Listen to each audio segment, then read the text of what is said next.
Yeah, man. You know So that. I'll just go see it. But I think that there's quite some bit of background noise. Okay, on my end. Yeah, yeah, there's a bit of background noise in your end.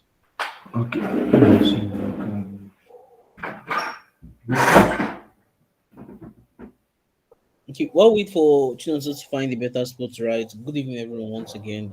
Welcome to, I think this is like the first contact between UNS with Tribute Camp. And today we're going to be doing a hands-on practical section of what we've learned last Chainlink Oracles. So I hope we on the call it systems, and even if you're not right, the call is going to be recorded and you could maybe refer back to it later. So I think I'll be leaving the stage for Mr. Chinonso. Okay, thank you very much. So, guys, good evening once again.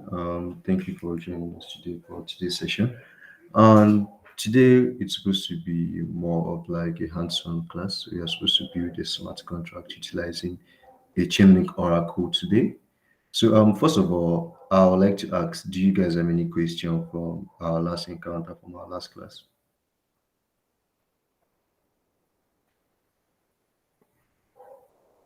So, if you have any question, just you can just raise your hands up. Then,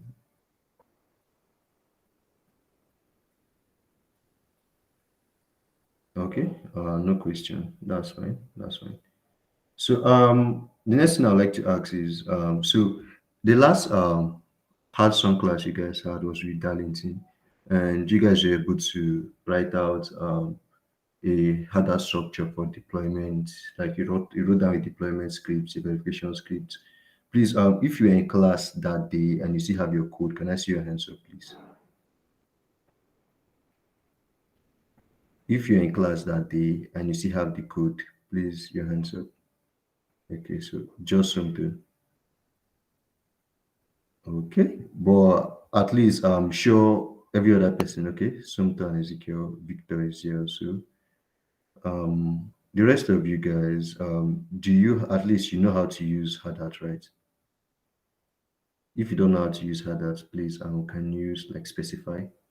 So yeah, did you have it, please? You can have your hands down. You can take your hands down. So if you don't know how to use Hadas, because today's class, I would like to just go straight to writing a smart contract and utilizing Chainlink oracles. So I won't be touching much on Hadas. I'll also be using codes that you guys got from the previous class. That is the verification code and also the deployment code. So in order to save time, I won't be writing that down. I'll be using that particular code. So all we're doing today is writing a lottery contract actually. Then the lottery contract is going to be utilizing Chainlink Oracle. I'll be showing you how to set up your gas tank for Chainlink, how to connect it to your smart contracts, and also how to build a full-fledged DApp, a full-fledged smart contract, sorry, utilizing Chainlink Oracle. So I think with that wasting time, since most of you guys already have a background knowledge of these things, let me share my screen and we'll start coding right now.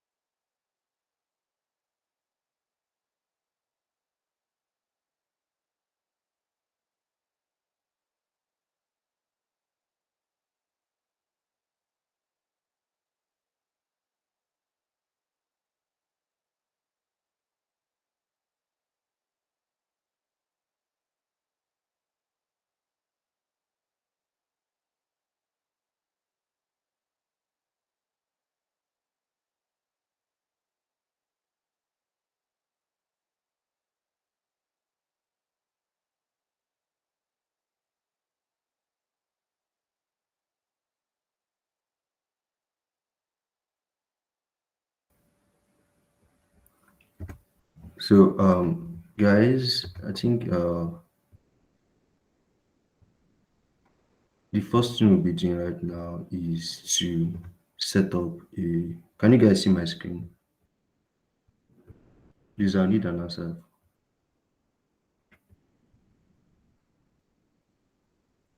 Yeah, we can see your screen, sir. Yes, you can see your screen. Okay, that's good. So the first thing we're doing is to initialize a new hard hats project.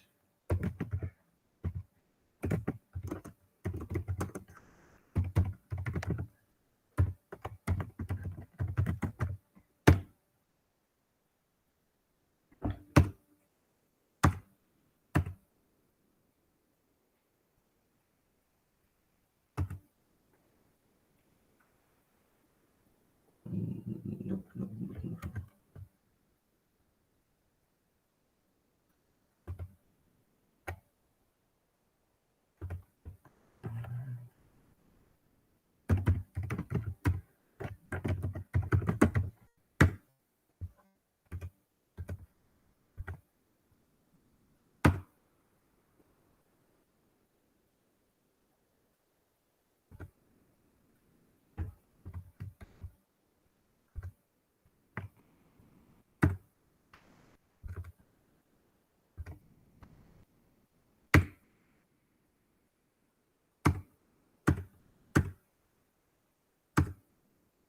So what I'm doing right now is just setting up new hard hat a new hard hat environment for writing smart contracts. And I'm sure Danny put you guys through how to do this already. So if you guys will be following while what I'm doing on the go, so what you just need to do right now is set up a new hard hat environment. And the code to do that is, or the keyword to do that is just npx hard hat init, then the name of the contract you want to initialize, or you can just do nps hard hat init, and it's going to, then you follow the prompt, just press enter to most of the stuff. It's going to ask you if you are going to be using JavaScript or TypeScript, asks you the project root, just press enter. If you need a git ignore file, you press yes. That's very important. Then just press basically yes to every other thing, and it's going to set up the repository for you. And it's taking much time here, probably because of network on my end.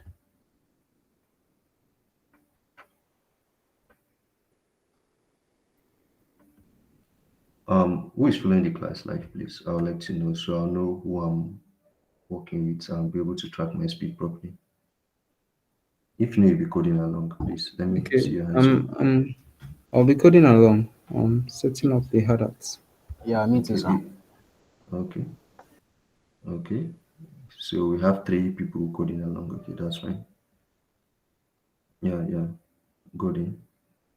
Okay, that's three of you guys. No problem, no problem.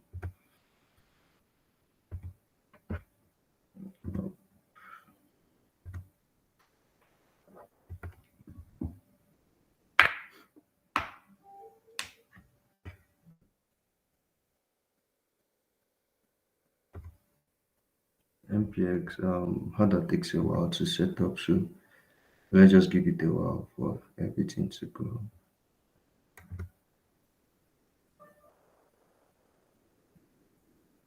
So basically, what that is happening on the background, what we'll be working on today is writing a lottery contract that utilizes Chainlink VRF, verifiable random function. And this is the documentation to Chainlink. So as developers, it's advisable that we start from this point to start going through documentation. I can't really overemphasize the importance of reading documentation or going through documentations. So anytime you want to implement something, anytime you want to learn or try out something new, I think one of the first things you should do is probably go through your documentation. After going through your documentation, get a video, watch, find a video on YouTube concerning that particular topic and stuff. But always try to go through the documentation. It's very, very important. So I just sent you a link to the documentation page. It basically contains everything you need to know about how to use the Chainlink VRF, how to set it up, um, the different components in it, explain why you need this stuff and actually how it works. So while our that is still setting up, I think it's done. So let me just run you through how Chainlink actually gets the random number you want. So basically, an EOA, which is the wallet we have in our MetaMask and stuff like that, is called an externally owned account. So an EOA. You're supposed to, as a developer, set up a subscription manager. Then when you set up a subscription manager, you fund your subscription manager with enough gas. So that subscription manager serves as your gas tank for each call or for each random number that Chainlink is going to be sending to your contract. So anytime Chainlink is sending a random number to your contract, they deduct a certain amount of link tokens from your gas tank. So and in order to do that, we need to actually have test link tokens. So I'll be sending you a link to a facet where you'll be getting 10 link tokens. So while you're coding along, you use those test tokens to fund your gas tank. Then when once you fund your subscription manager, the next thing you're supposed to do is you're supposed to add your customers. So customer basically are smart contracts that you want to whitelist to be able to get random number that you pay for. So if there's no instance or if there's no method for you to add customers to your gas tank, that means your gas tank is basically open to anybody to use as long as that user has your gas tank ID. So now to prevent situations like that, they came up with this idea of adding a customer. So only contract addresses that you've added or you've whitelisted in your gas tank will be able to demand random numbers from Chainlink using your gas tank. So once you've added your smart contract to the VRF as a customer, then that contract is basically registered as an account under or as a smart contract under you, and that contract will be able to demand for random number from your gas tank. As long as your gas tank is funded, then that contract will be able to get random numbers from Chainlink. Then the workflow for a user utilizing the random number in your contract is basically the EOA, that is the second part. The EOA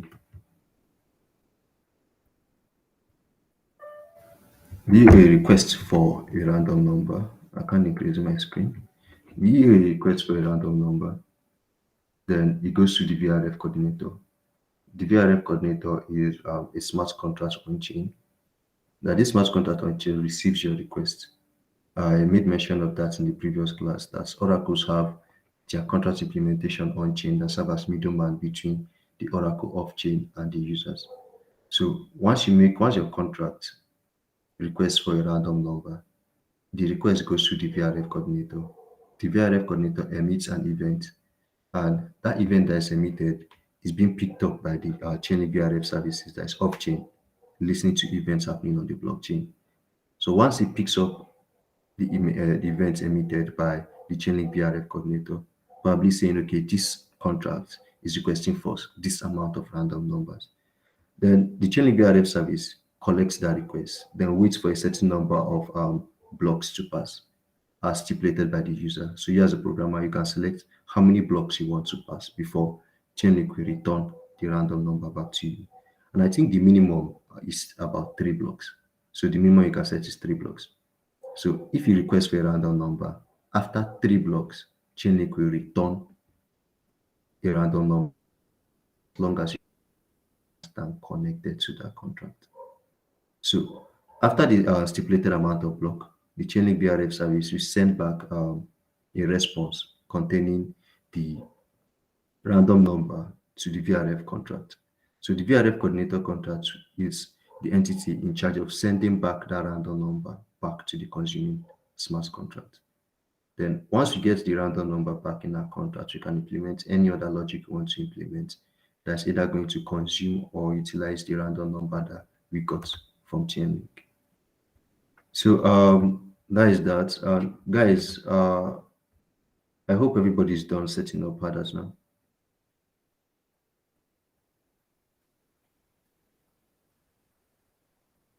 Sunto, Victor, Golden, Yeah, yes, I'm Yeah, ready. almost done.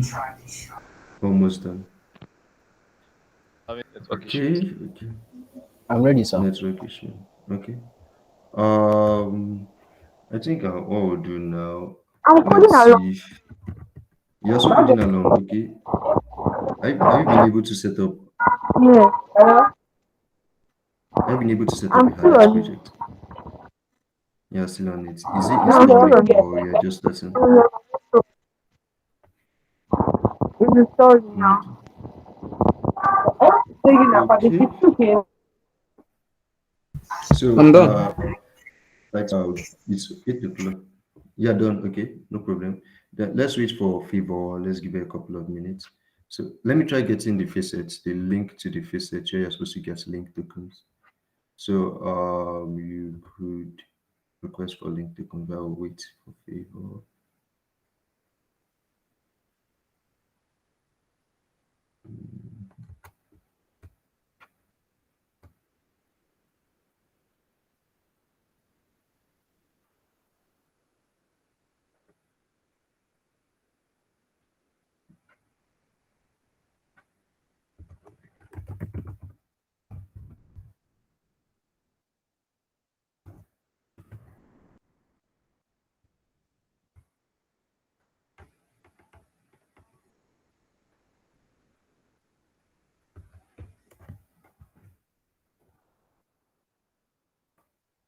So I'm sending a link to a facet now. If you are coding along, you are going to be needing to get link tokens from these facets because that's what you'll be using to fund your gas tank. So once you visit the link, you'll be greeted with this page, get Sepolia testnet link tokens. These I repeat, this is just testnet tokens. You can't actually exchange them for actual value or send them to exchanges like Binance or stuff like that. They are just for test purpose. So once you visit the page, I think will prompt you to connect your wallet. Make sure you connect your wallet. Then it automatically pick the address that's connected to the website or to the DApp and display here.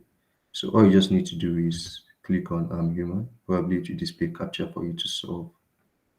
I planned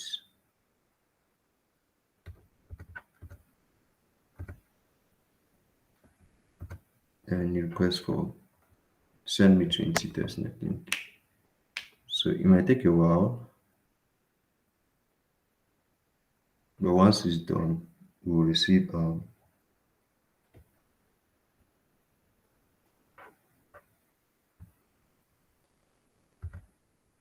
so favor, how is it coming up?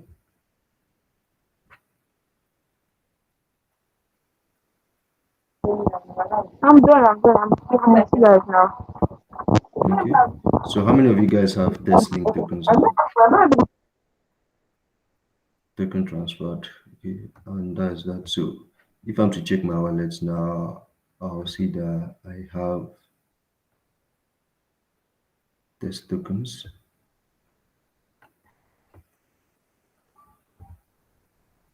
I'll have to import link. Kindly do that now.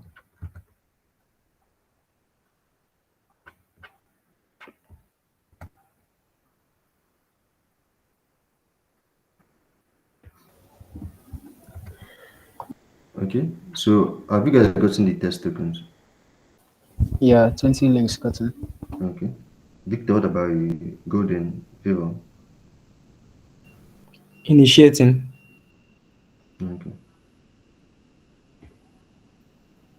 Favor, what about you?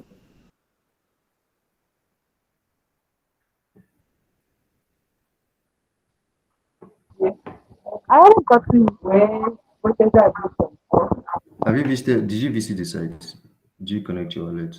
Where are you there?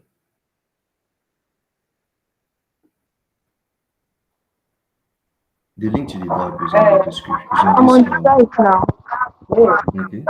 Just connect your wallet,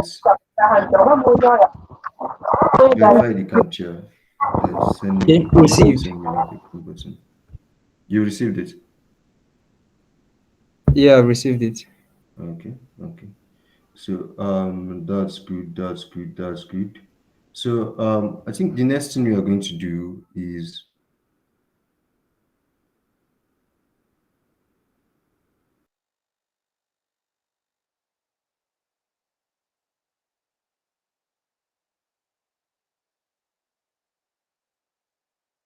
in Chainlink. We need to install Chainlink dependencies to our smart contracts. So our contracts can make use of some libraries or some already implemented code from Chainlink. And without these dependencies, you won't be actually able to connect to the Chainlink Oracle properly in order to request for random number or to run an implementation from the Chainlink Oracle. So for that, we'll have to run yarn add Chainlink slash contracts. Yeah. So this might take time, so you guys should run it now while we wait for people. So yeah, and add Chainlink slash contracts. Let me send it to the chat section. So I'm sure you guys our last class with Excuse me, this sir. thing you guys used. Yeah, Sorry. We can still use an npm to do the same thing, right? sure, you can use npm. I think that should be npm install Chainlink slash contract.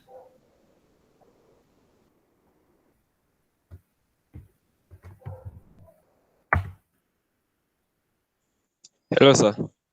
Yeah, I can hear you. I've sent the 20 link, but I can't see it on my MetaMask. Okay, and that's probably because link token has not been added to MetaMask yet. So it's going to take an extra activity that I have to get link contract address, then get the symbol and stuff. Oh, let's see. Can I get link contract address now? One second here.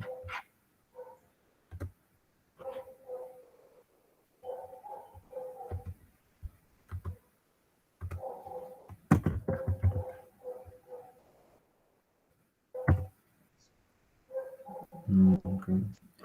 Guys, while I try to get link to MetaMask, you guys should install Chainlink dependency.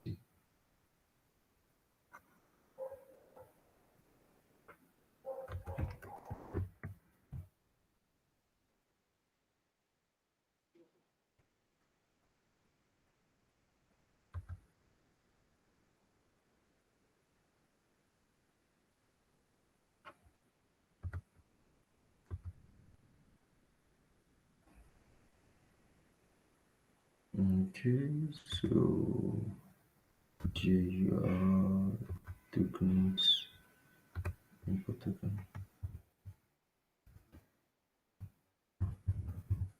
Yep. So this is what you do. I'll send this contract address to the chat now.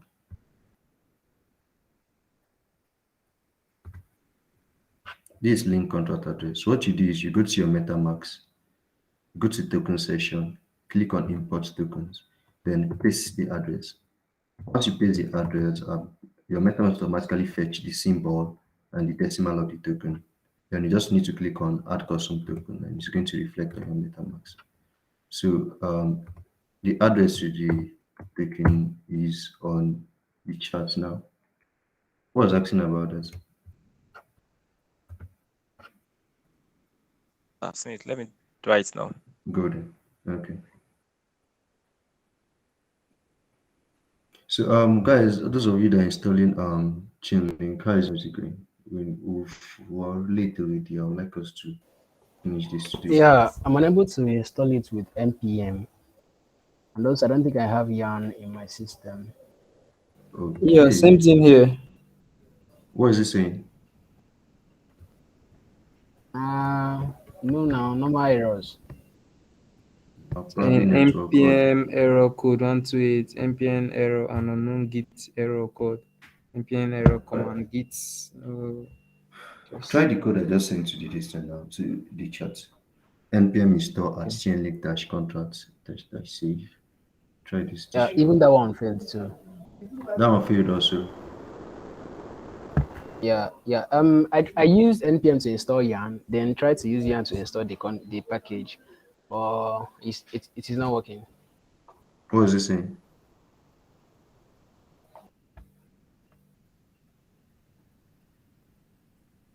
What did you use to To install run it again. OpenZeppelin during the last class? npm. Okay, the npm should also work. Just try it again.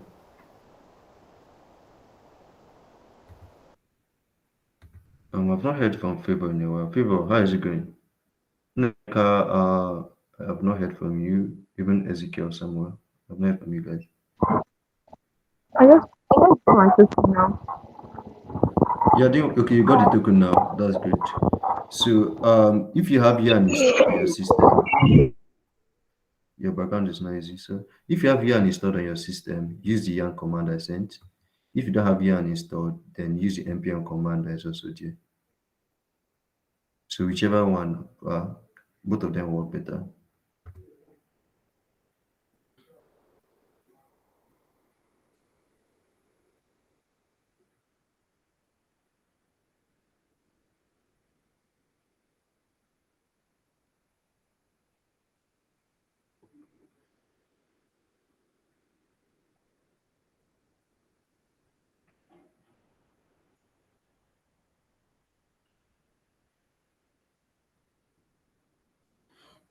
So, how far? Yeah,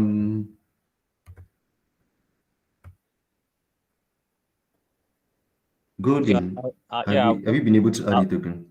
yes, I've gotten the link token. Then I did the npm install Chainlink, but showing error. npm install chainlink. No, try npm install at chainlink dash contract. The command is on the chat. All right, sir. Okay. Ezekiel is asking for chainlink contract address in the WhatsApp group. Okay, I can't really open my WhatsApp right now because sure.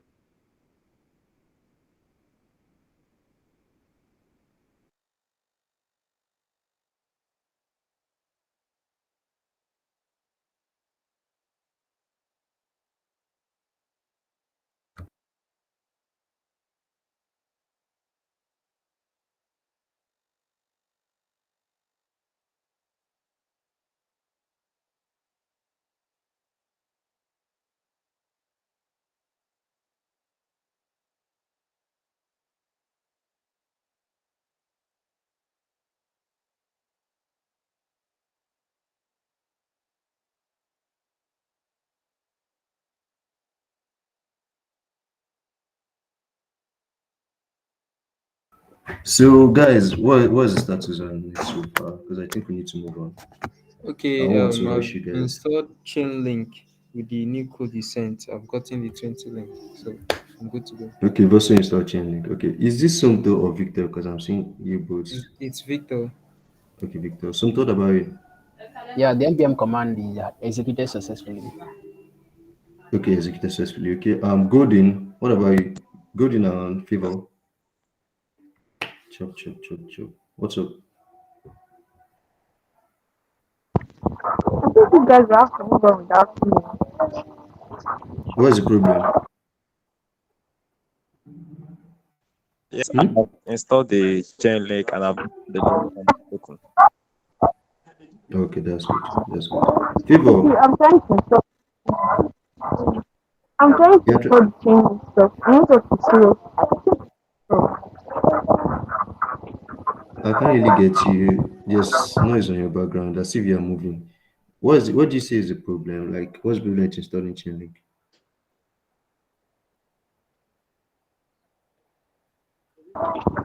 I'm trying to install the change stuff now.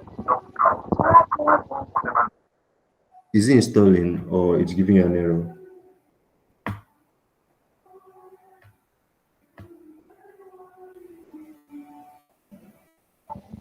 It's giving network error. Network error. Wow, that's probably network on your end might not be too good. So just keep trying it. Just keep trying it. But I think we'll have to move on for the Alright. pending. Then anytime you set it up, I'll probably depending on how time is, I could go back and just walk you through it fast. But no problem, no problem.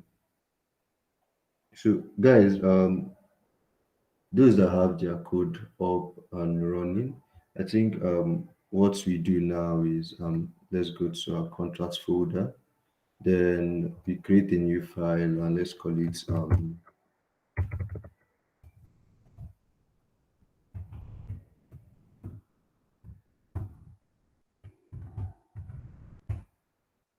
this file long, well, no problem. Uh, let's just call it bunn lottery.sol. So we go into our bunn lottery.sol file. Then this may be too small.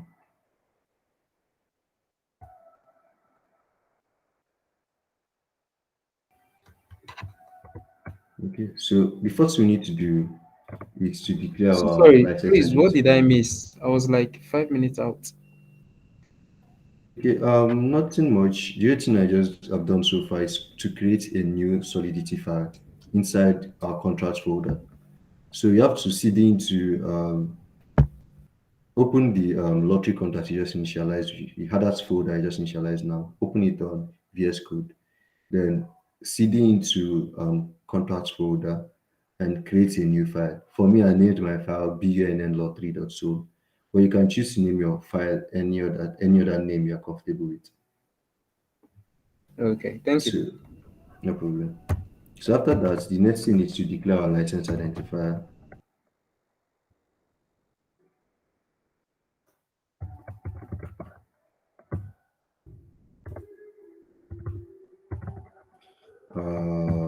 Let's use MIT.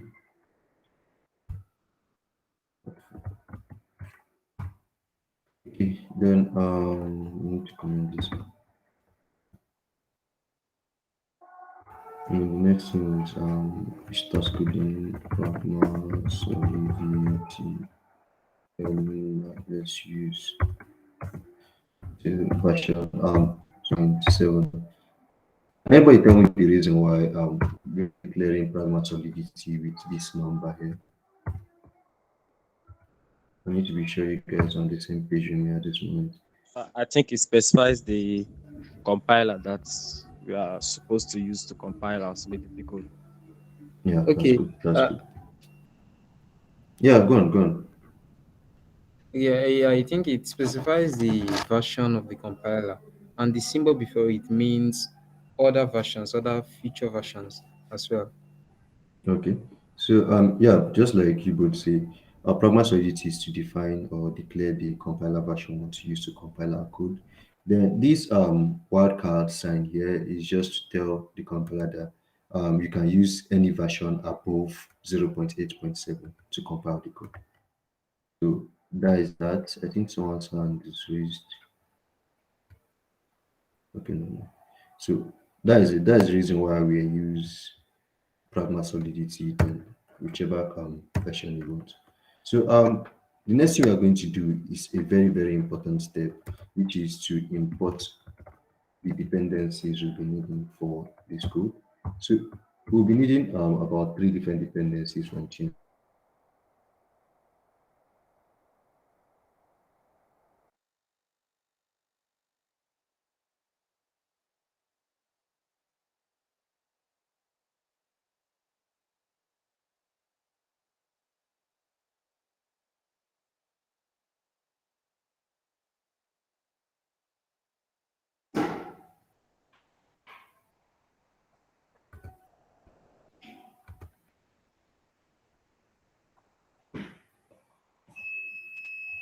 Guys, hi guys, yeah, I think I Yes, lost my sir. power, so okay, that's good. I'm back. So what we'll be doing at this point is to specify the dependencies we need to use. So we'll be using chainlink slash contract slash src slash b 0.8. We need to use version 0.8 slash interface slash erf.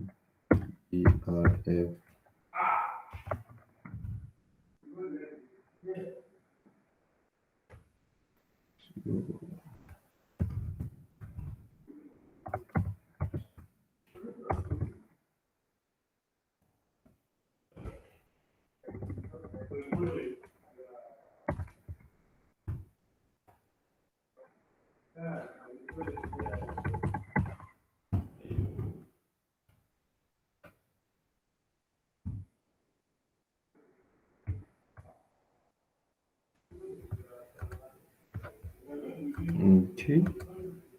So I think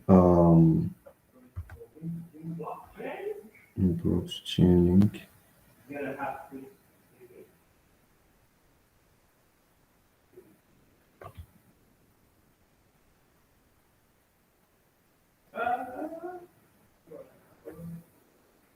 So guys,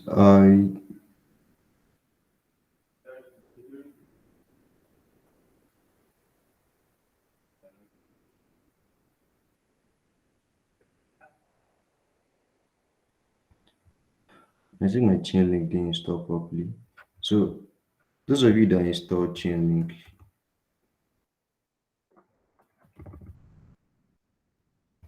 I want you to check your node modules folder and see if you can actually find at Chainlink here, just to be sure.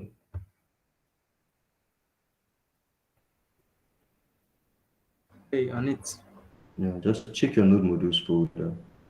Be sure you find at Chainlink.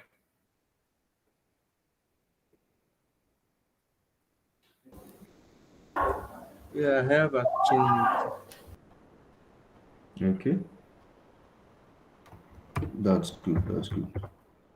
What about the other guys?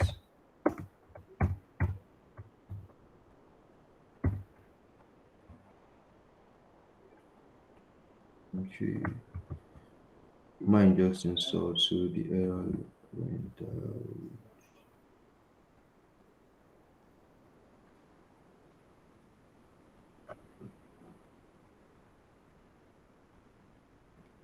So we're going to be needing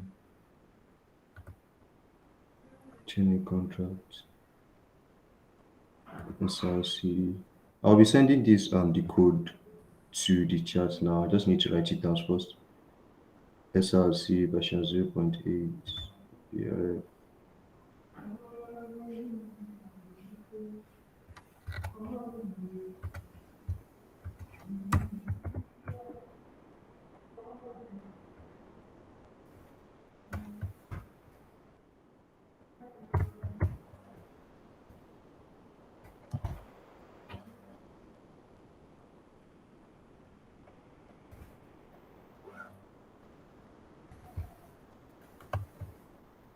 and the next one we'll be needing is Chainlink SRC 0.8 shared access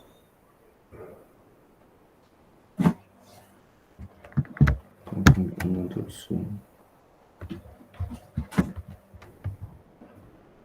Okay,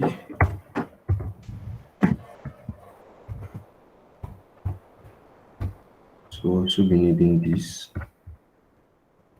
So these are the three dependencies we will need from Chainlink module. It's supposed to be opening now.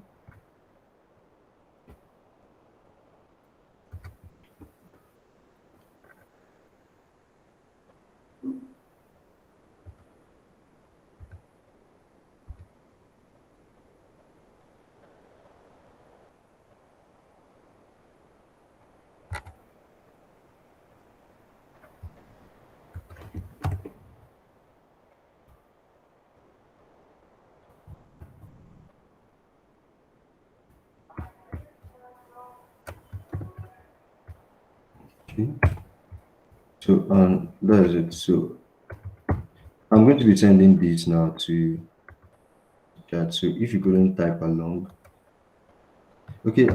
So I'm using Manjaro.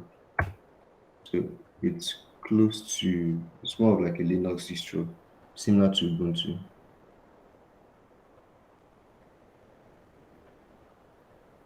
So guys, are you guys there? Yeah, yeah. So what you're going to do now is copy these three imports I sent to the group to the chat here, then paste them under the Pragma Solidity 0.8.7. So all this code now, what they are just doing is they are going to our node modules, our dependencies, then picking out the contract that we are going to be needing. These contract are contract, they contain logic that are important in order to empower our contracts connect to the Chainlink Oracle.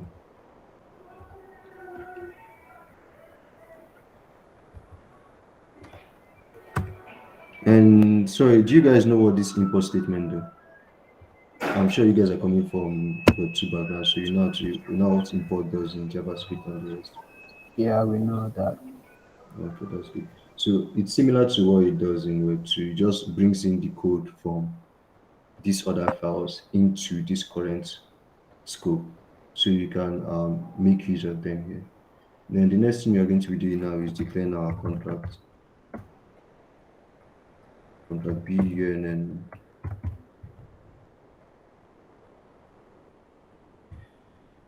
lottery is BRF consumer B2.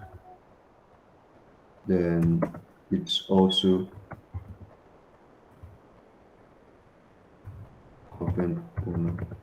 So what I'm doing right now with this line of code is that I'm inheriting. This is what we call inheritance. So contracts blockchain UNN is inheriting from VRF consumer base and confirmed owner. What that means is that all the logic or all the function methodologies that you can find in VRF consumer V2 base and confirmed owner are automatically in blockchain UNN lottery. You might not see them here, but once this contract is compiled, what the compiler is going to do is going to go to these different files or these different components we mentioned here, then bring in all their code, all the logic in them, add them to blockchain UNN. So any lottery, any standalone method you find in VRF coordinator, BUNN is also going to contain them. So that's basically what this line 8 does. Okay. So the next thing is I would like to we are going to be needing events. Oh no, let's not start there. Let's start by declaring our constructor.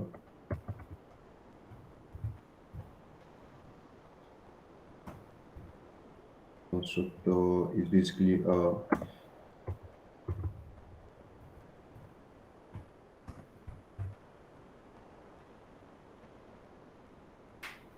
so our constructor basically is going to be taking a unit, and that unit is going to be a unit 64, and we're going to call it subscription ID.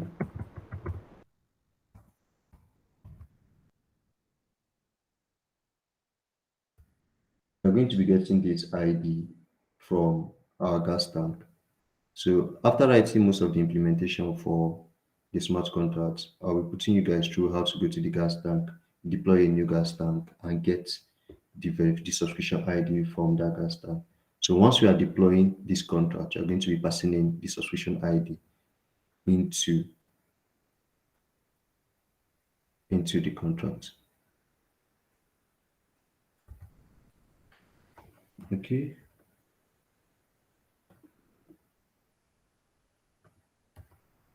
So next we are going to be seeing right now is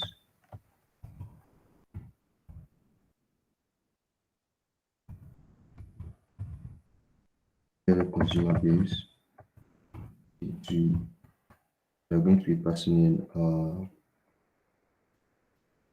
you're going to be passing in the address of you're going to be passing in the address of the VRF consumer contract. That is the middleware contract I mentioned, the contract that our smart contract here is going to be making a call to. Then that particular contract is going to relay the transaction or emit an event that will be picked up off chain.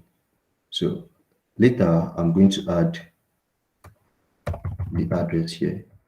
But for now, let's leave it this way.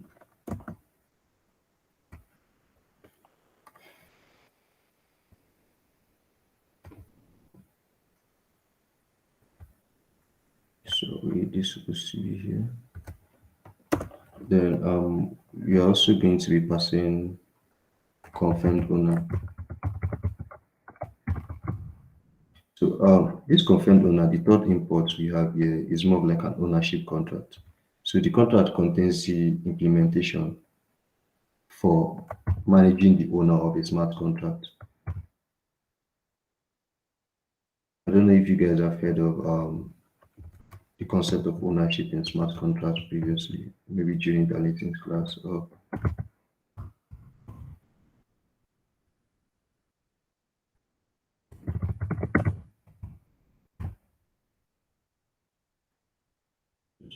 just stop screen.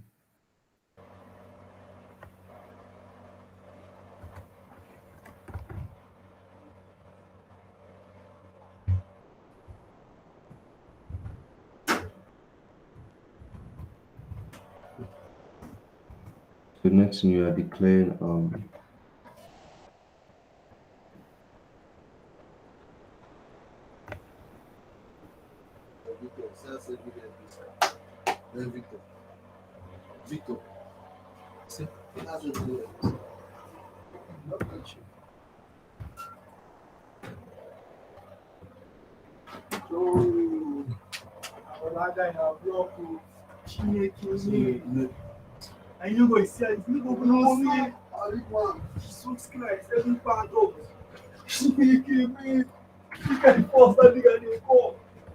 more Victor, okay, I'm just kind of can meet you in my end here.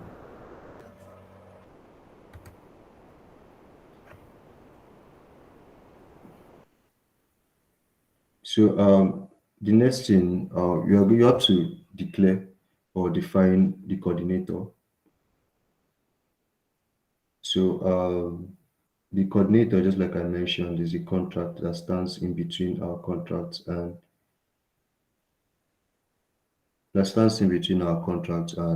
the off-chain Oracle implementation from Chainlink. So we're going to have to pass in the address here.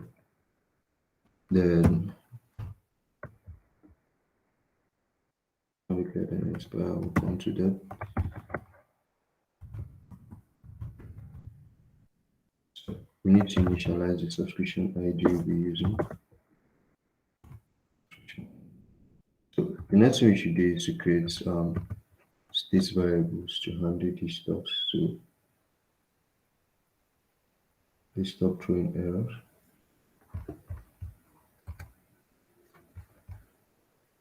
Yes, Samuel.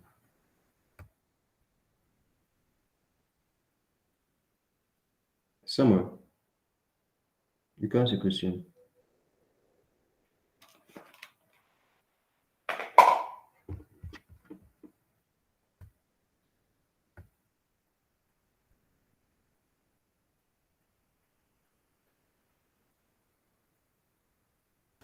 Samuel, I thought you were asking a question.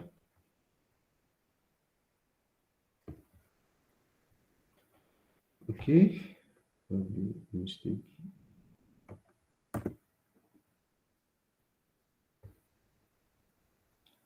So I was saying the next thing we need to do is to set up our state variables. So we need to set up the VRF coordinator.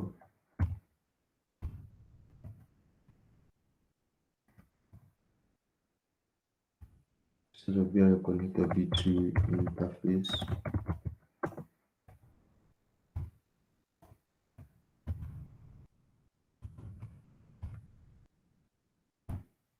This VRF between coordinator interface is more of like a data type for the coordinator. So that's why we're using it here. It's more of like a user-defined data type. Then we need to also create a state variable for our subscription ID, means 64.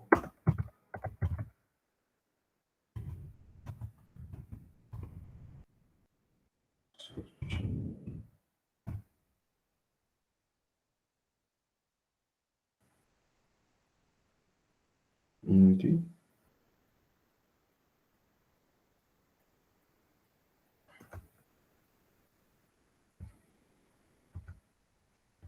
So I think I'll go online and check.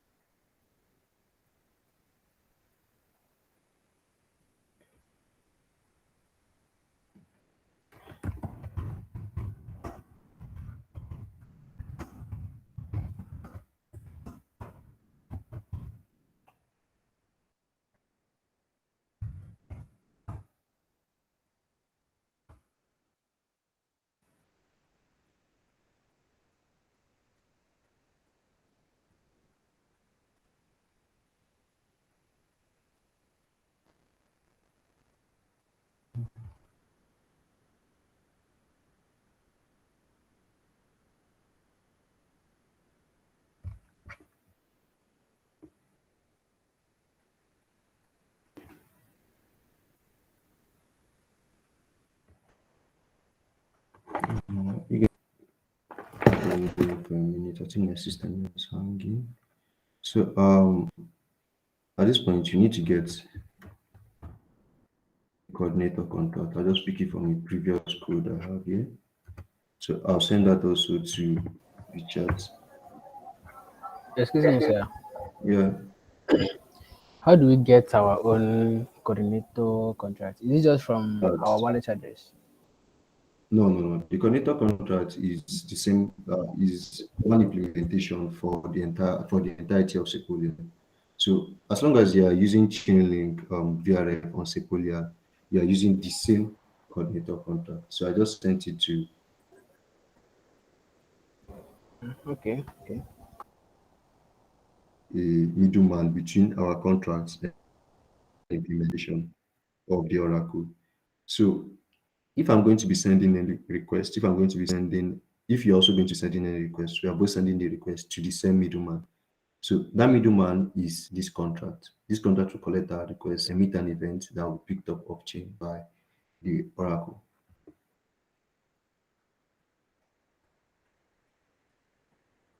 So another thing we need is you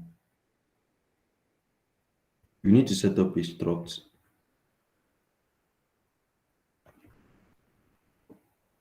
You need to set up a struct. I'm sure you guys understand or you might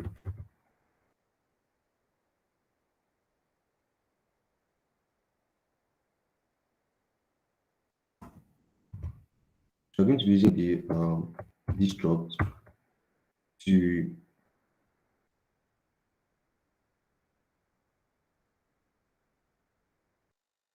using this struct to track the status of random number requests that we've made to the Chainlink BRI. So the first thing there is fulfilled. It's going to return true if Chainlink has actually returned the random number to us. So for each request, we have a struct. It's going to tell us that request actually exists.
Very sorry, guys. My network is very bad today. So,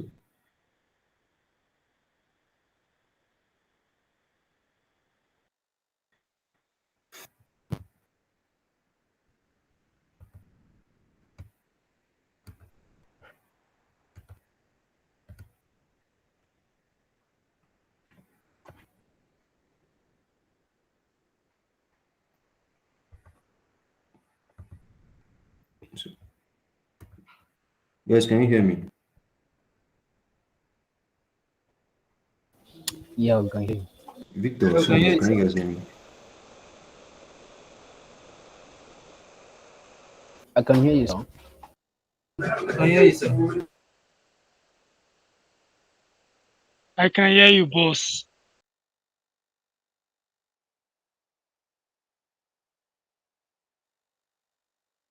A map.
No.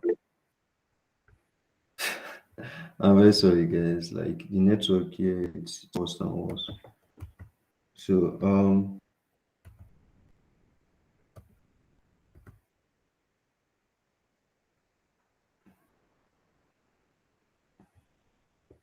let's just jump back to wording. So basically, I was telling you guys that this mapping here works more as a key and value pair. It's like a dictionary. You give it the keyword, give it the word you're looking for, it returns the meaning. Only that in this case, you pass in the UN 256, it returns a request ID. Return the request status, sorry, and the request status is a source containing the details of that particular request. So in this case, if you make a request to the Chainlink Oracle for a random number, it gives you an ID for that request. So with that ID, you can be able to track the status of that request, whether it's fulfilled, whether the ID actually exists. Then it also returns the random number. All these are bundled together in a struct, then mapped to that particular request ID. And I'm sure by now some of you know that the default type or the default content of a bool is false. So at this point, where we're initializing this mapping, we know that fulfill is false, exist is false, then random word is basically empty since an array is the default type of an array is an empty array. So all these things basically are false, false, and empty array because there's no request at the moment. So the next thing we give mapping a name.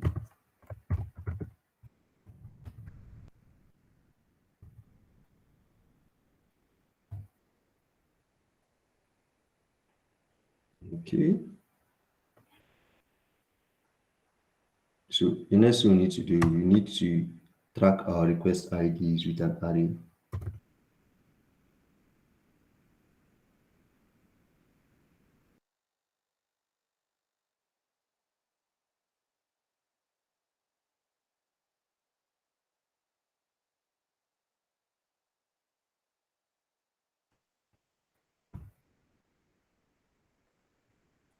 And I think basically the next thing we need to set is you need to set in 32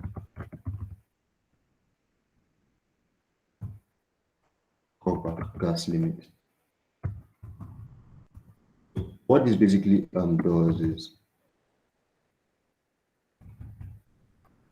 this is going to help limit the gas that Chainlink will be able to consume when it calls our contract. So we are basically saying telling Chainlink here that okay, anytime we are making a call to our contract and sending us a random value, a random word, the maximum gas you should consume in our contract should be 100,000 gas.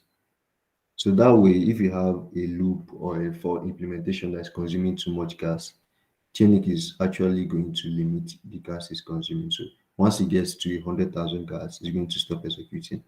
That way, we won't like consume all the link tokens we have in our gas tank in one go. Okay, I'm still online. So after that, we also need to set in 32 of let's make it should be in 16 of requests confirmation.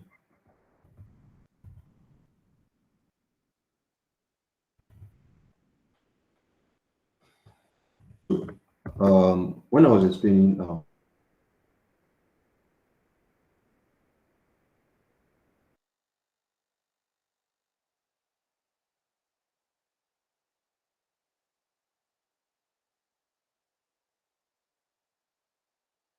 number, Chainlink gets that request off chain.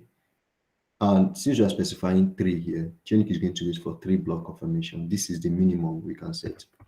So Chainlink is going to wait for 3 block confirmations, then send back our response to our smart contract. Then the next thing we need to set up also is the number of words, or basically, in this case, number of random numbers we want. So in our example here, we need just one random number. And you should note that the number of random words here requesting is also going to affect the amount of gas Chainlink could be consuming, or the amount of gas link tokens that Chainlink could be collecting from you. So if you don't want Chainlink to collect much gas, or depending on your implementation, if you need just one random number, then just go for one random number. If you need more than one random number, then you can specify the amount you want. But note that for every call, I think one random number on Chainlink costs about around 0.4, 0.5 link tokens. So you just have to know that okay, you need more link tokens for each call. I'll show you all that, how to fund your token, how it's been debited and stuff like that very soon. So we just need to.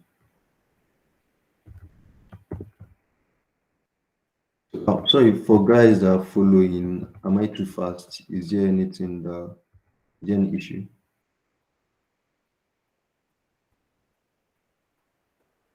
So please, can you scroll through your code? I'm having errors here. Okay.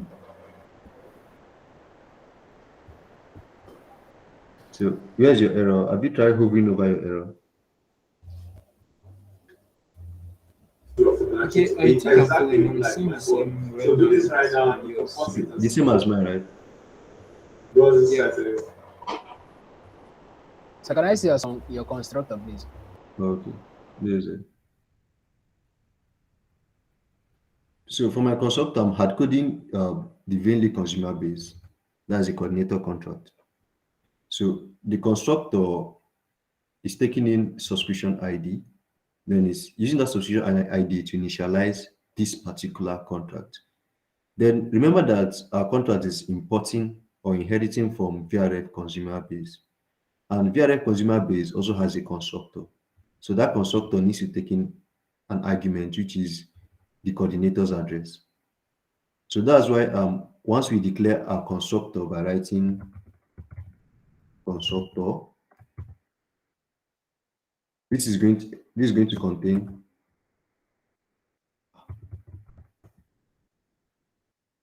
our own logic or the arguments we need.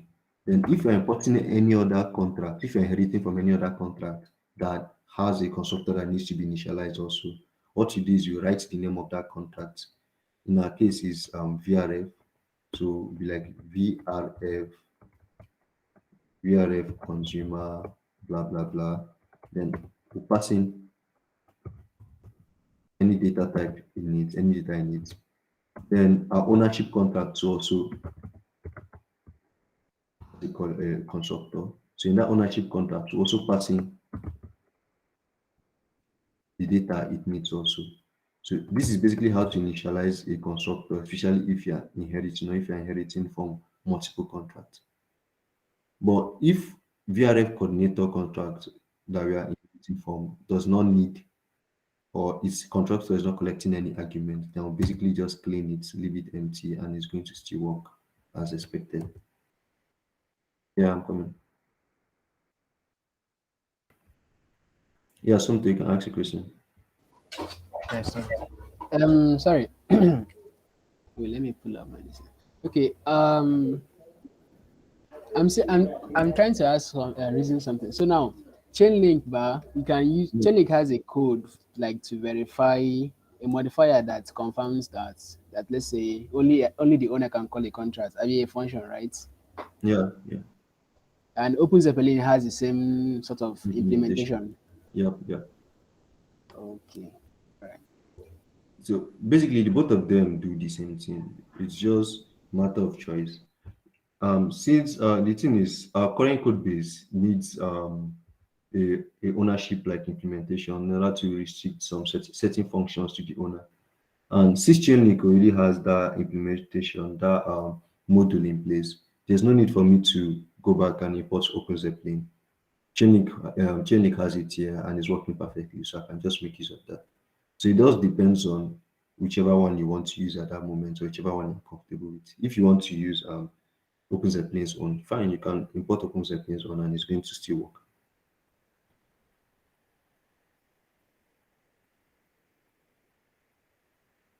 So are you guys up to speed?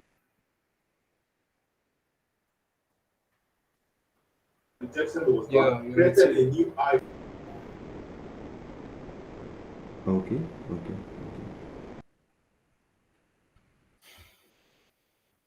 So there's something else we need to get, which is the key hash. The key hash is more of like a constant that we need to have in our contract. According to Chainlink documentation, they need the key hash in order to track the amount of gas, the maximum amount of gas that they can consume while using our contract. I do not fully understand that, but it's something that just has to be in your code if you're going to be using Chainlink.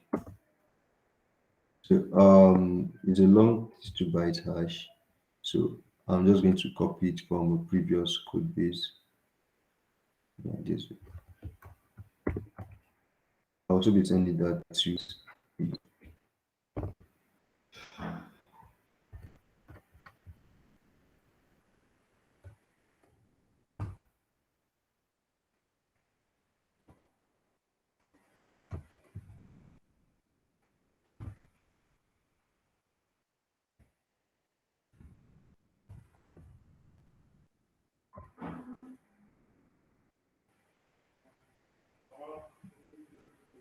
Okay.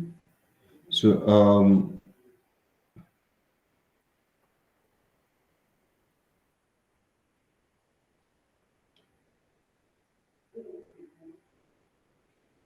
I think that's that for our state variables and also our constructor. So the next we'll be doing is to go straight to our normal function, our methods. So the first function we'll be declaring is the function to request random words.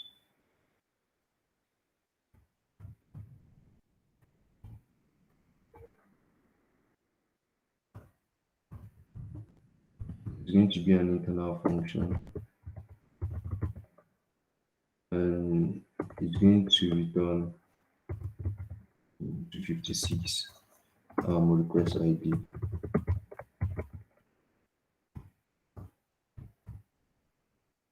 So this what this function is going to be doing is whenever we call this function, it's going to make a call to our coordinator contract. Then once it makes a call to a coordinator contract, it's going to request for a random number.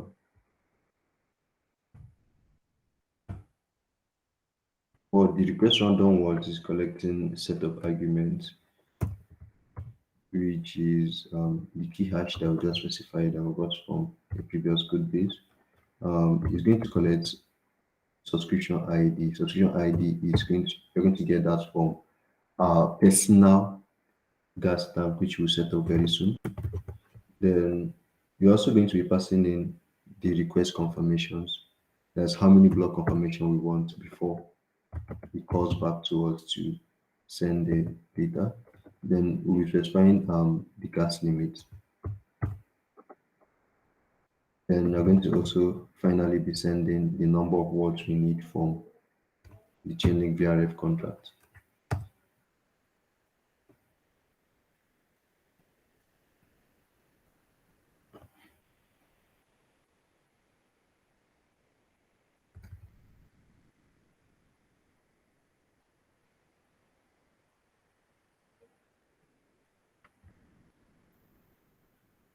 Mhm.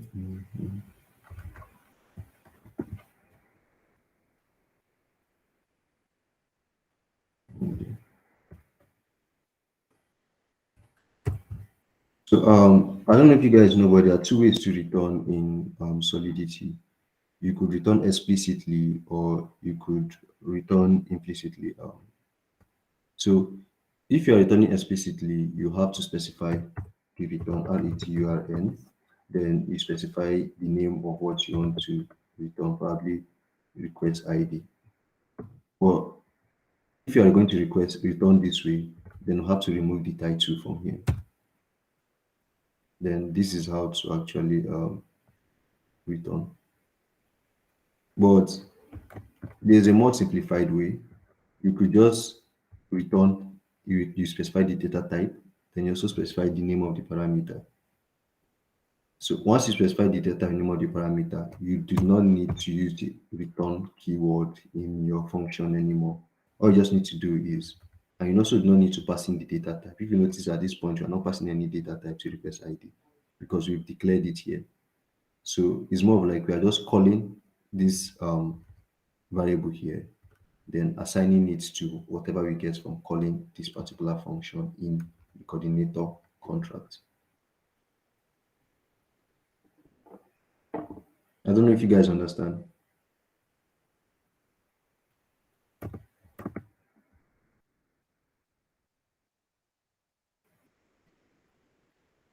Okay. So the next thing we are going to be doing now is since we've made a request to the coordinator contract and he has returned the request ID for us, we need to populate these are structs that helps us track the random values. So what we'll be doing next is we'll say s underscore request is a mapping, and the way you get the mapping, just like I told you, mapping is basically a key value pair stop. So you need to call the name of the mapping, then you declare two square brackets, then pass in the key. And in our sense, the key is going to be this request ID we just got back from the coordinator contract. So for passing the request ID, then you are equating it to a new implementation of a struct, a request status struct. And that request status struct is going to contain random.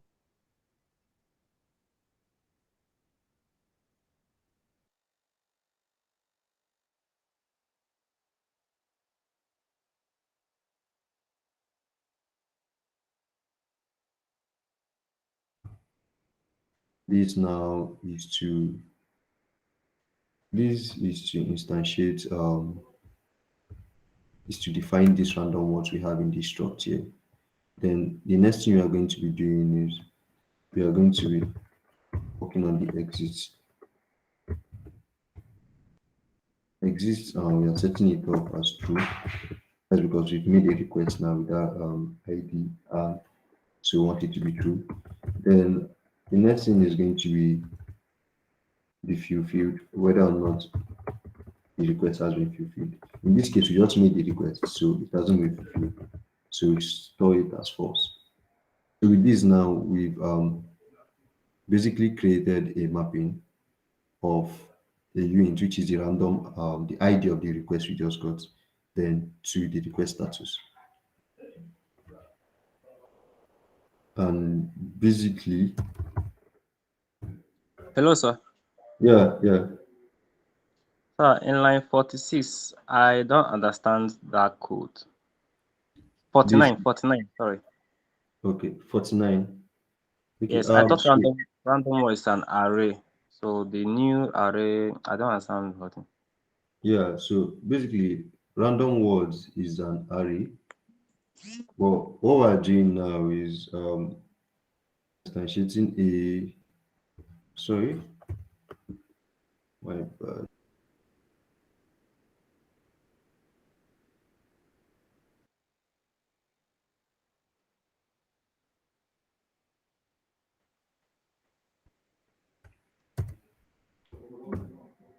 So I'm sorry. So random words is an array. My bad. What's supposed to be here is the data type. So what I'm declaring here is a new array, an empty array of range 256. So since they've not Chainlink VRF has not sent us the random word, so we need Yeah, to excuse me, sir. yeah. Okay, you declared this new array, right? And you also called you like the syntax looks like you are calling a function or something. Okay. No. What this is doing is this is setting up a struct. This is one of the ways of creating. No, I mean the new uint, square braces and then the normal braces. Hello, can you hear me? Declare this struct now, like there's a struct that's going to exist and it's going to be structured like this. So what we are doing here now is we are populating this structure, creating a new instance of that.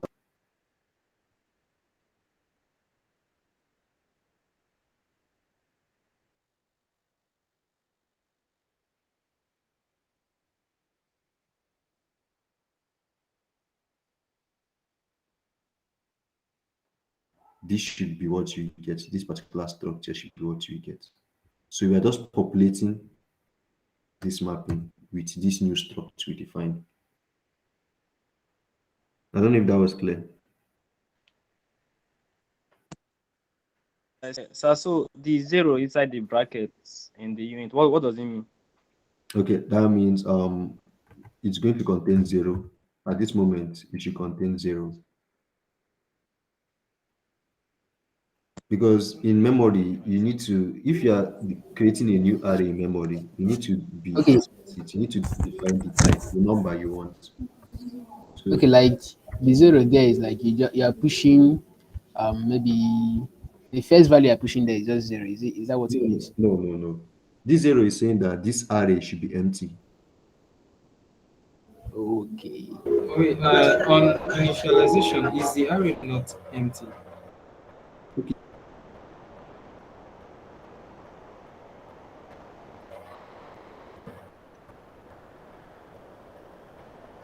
Look, can you guys hear me? Yeah, they hear you. structured like this. At this point, we are not specifying how many we want. It's basically there's no, we are just saying in 256 random words. So we are not specifying there's going to be 5, 10, 15, or any amount. But at this point, we are creating a new array in memory. So since we are creating a new array in memory, we have to define the quantity or the number of contents that's going to be in the array. So at this moment, we are saying, okay, just create a new array. At this point, it should be empty, it should be zero. That is zero content. If I want this array to contain two content, I have to specify two. But at this point, you want it to just contain zero. Sorry, sorry, sir. Does that Yes, mean sir. that let me say now you use, let's say, 5 or 2 there, right? Does that mean the maximum number of whatever the array can contain is 2 or 5? No, no, no, no, no. So what this thing is basically saying is we are telling the EVM because if someone is to call this function now, the EVM is basically processing all these lines, all these commands line by line, line by line, line by line. So at this point now, if the EVM is to process to this particular point, what the EVM understand at this point is okay, this guy is asking me to create a new array. Then I should give the array a file size or a size of five variables. So DVM is going to create an array at this point that will be able to contain 5 variables. But since you are not populating this array at this moment, DVM just created an array that can contain 5 variables. That is going to cost more gas to actually create this array that can contain 5 variables that we are not going to be using. So since at this Okay. point you're not going to be using it, so you just create an array which should contain zero. So the EVM will just create an empty array at this point that we are going to be using later on during the course of this code. So what happens if we don't specify that it is supposed to be empty? Okay, the EVM will be literally at this point, the EVM will be confused because you are telling it to create an array. It doesn't know, okay, how many content are going to be in that array. So it doesn't know what to do at that point. So if you should clean this, it's going to throw an error. Yeah, that's fine. So whenever you are declaring an array inside a function that is basically in memory, you need to specify the size of the array. Okay. Okay. So if that answers your question, then the next thing we need to do is since we have an array in storage that is tracking the number of request ID we have. So what we just do now is we push this new request ID into the array. So that way we can easily track the number of requests we've made and stuff like that. So then we also storing the last request ID to this request we just made. Okay, undeclared items have not defined this. So we need to define a storage variable int 256 last request ID. So this is just to track the last request ID. So if I'm to place a request for a random number now, the last request ID is the request I just made now. If someone else is to come and place another request in the next 15 minutes, the last request ID should always be the request ID that that particular user just got. So that way it should be easy for the contract to just know, okay, the last request ID is this. I can just pick this and return if the user is asking for the last request ID.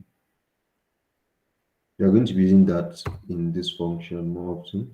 Then I don't know if you guys have touched event. So basically, it's advisable that when you run any logic that updates state, when you run any logic that updates or that modifies the state of your smart contract, you have to, or it's advisable you emit an event. So that way it will be easier for other implementations when you get to learn about subgraphs and the rest. It will be easier for them to pick out. It's easier for them to actually like pick up this event you emitted and like basically process or run other external computation on your smart contract. So I'm going to be defining the event later, but for now, let's just I want to return the request ID. Nope, there's no need to return the request ID since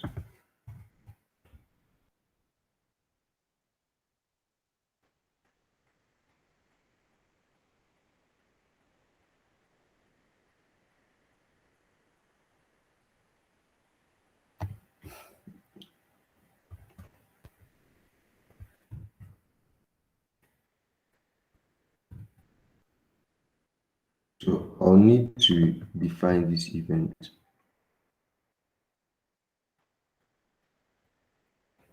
So to define an event, we just need to specify the name event,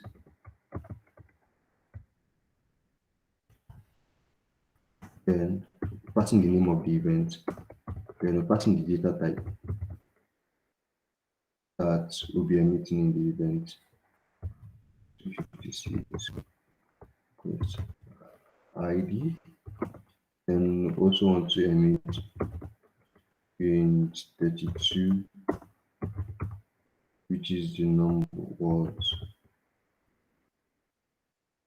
how many words we are requesting for in this particular request ID. So that is that. I think we also need an event. So we need an event to track when our request was actually fulfilled.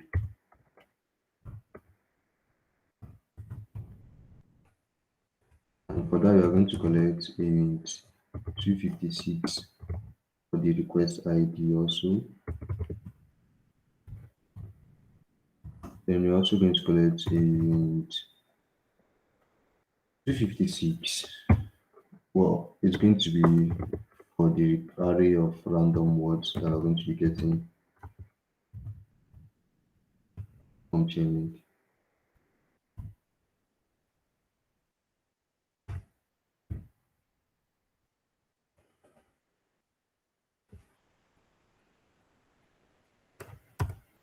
So, guys, please are you with me? Or am I too fast?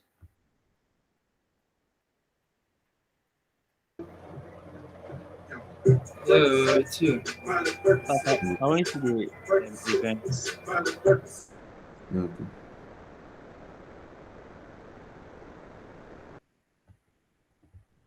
So that's basically the two events we need for request sent and request fulfilled. Then the next thing we are going to do is that we need to write a function. Since we have a function for requesting random words, we need a function that Chainlink is going to actually call in order to send the random words back to us. So that function is going to be function fulfill random words, and it's going to take in 256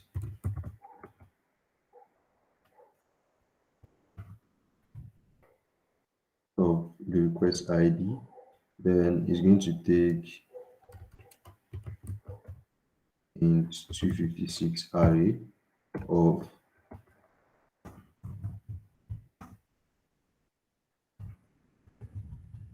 the random words. The reason why I'm specifying memory here is because this as long as we did not define there are certain data type that once we are making use of in our execution in our logic inside a function, we need to have we need to store them somewhere while we are running the execution. So the EVM basically, if it's going to hold, if it's going to run computation with an array in memory, it's going to actually need to store the original array somewhere so you can pick from there and run computation, and run executions. So we are specifying at this point that okay, we want the EVM to store this particular array in memory pending while it's running its execution. And the thing with memory is that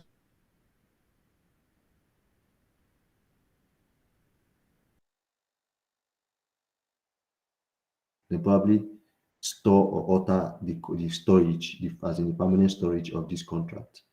Then after doing that, once the EVM is done running this particular function scope or this particular function body, it's going to drop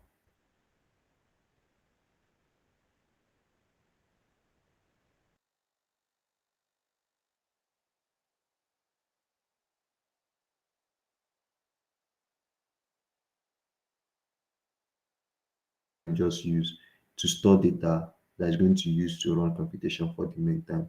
Once it's done with the computation, it deletes it. So the random what is getting now as an argument from this contract It's basically storing it in memory for the main time, running its execution with it. Then once it's done with this function, it drops that storage or it drops that particular data. So this is also going to be an internal function,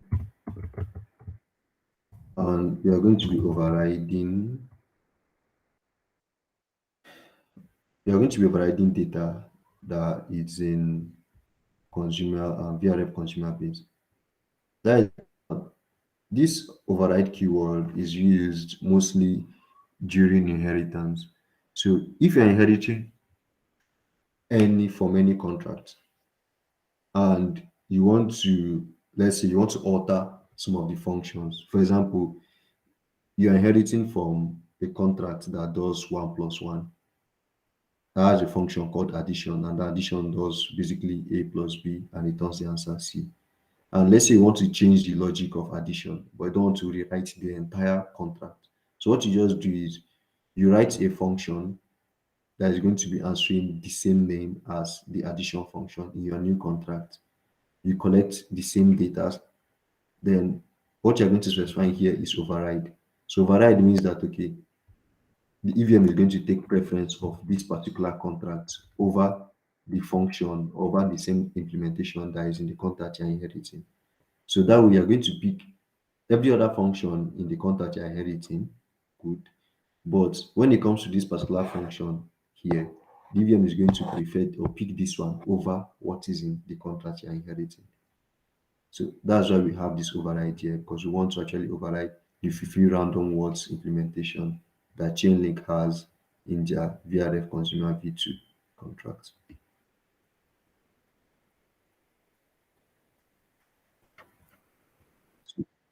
Yep. I think someone has his hand up. Yeah, Ezekiel, you can answer your question.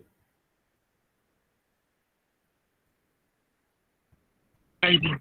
As regards the overriding, I used to Yeah. see virtual overriding. Is there a point of putting virtual there?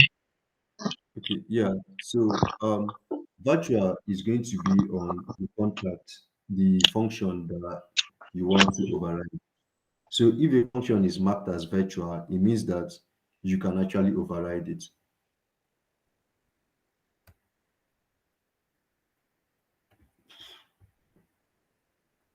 So yeah. So if you look at this now, this is the implementation that this is the VRF V2 contract. It has this implementation function, fulfill random words. It contains the request ID, the random words, but it's an internal function, it's marked as virtual. Chainlink marking this function as virtual means that I can go to my contract and mark override here, and it's going to actually override this particular one that is here. So you can only override a function that is marked virtual. So thank you very much for that question. I actually skipped that. So what override does, override goes hand in hand with virtual. So if you mark a function as virtual, it means if somebody inherits your contract, the person can write a function, mark it as override, and is going to override the function they actually marked as virtual. I don't know if you understand.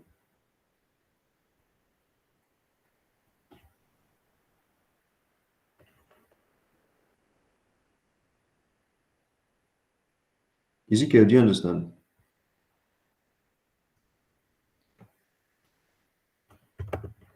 Hmm. Clearer now. Oh, It's clearer now. okay, that's good. That's good. So the next thing you are going to do is you are going to require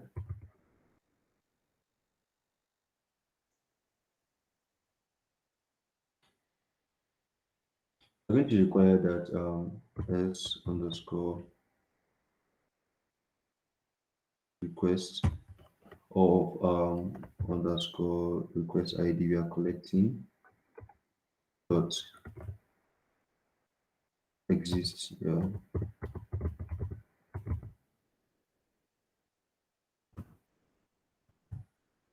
and we're going to give an um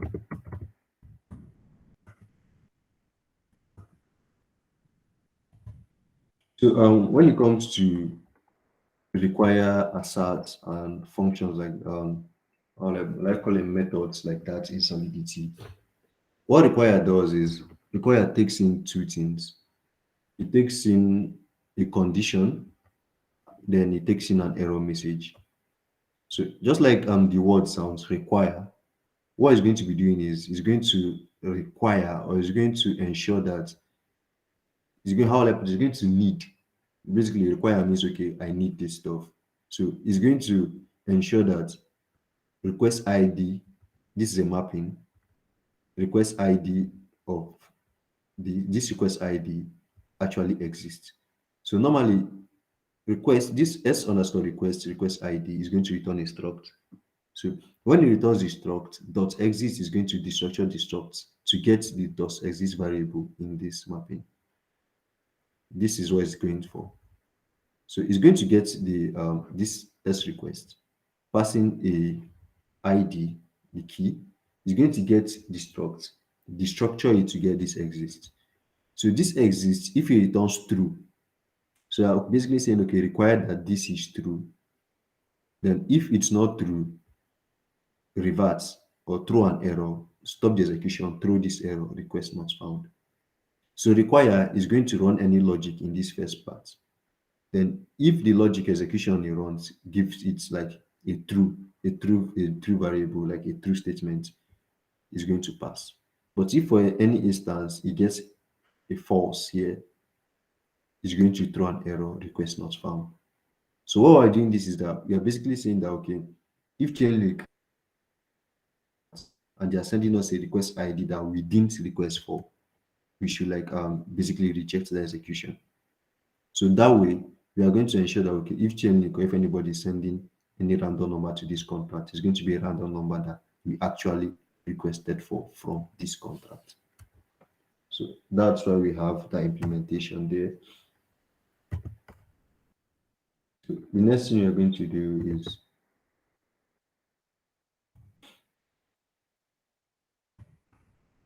underscore request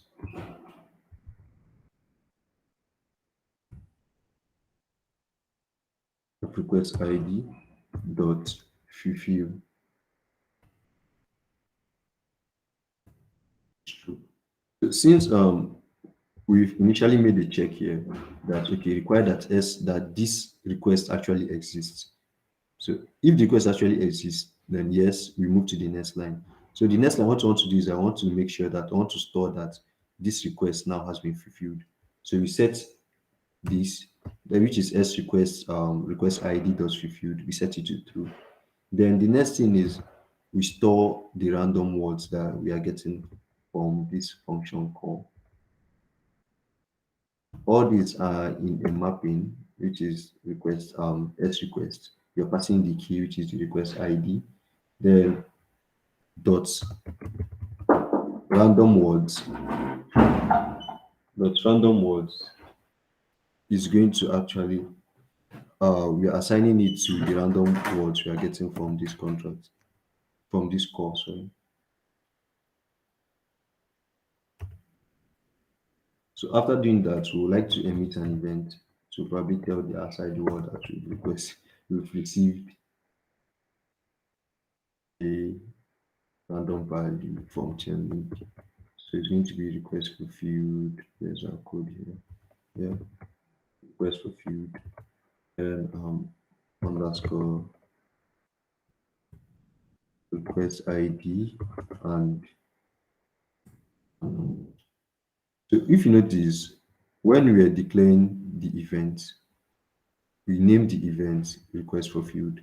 Then inside the bracket, we pass in the two things we want to emit. We want to emit the request ID. We specify the data type and the name. We want to also emit the random words we got. So we specify the data type, which is then the name. So coming to this where we are emitting.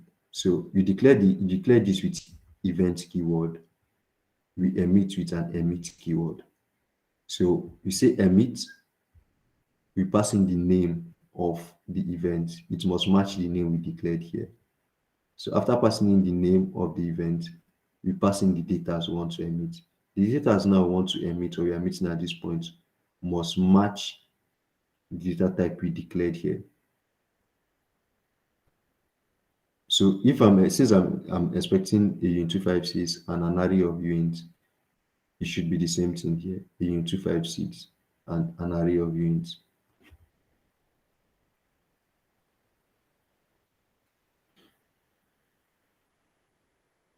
So that is that for this part. And why train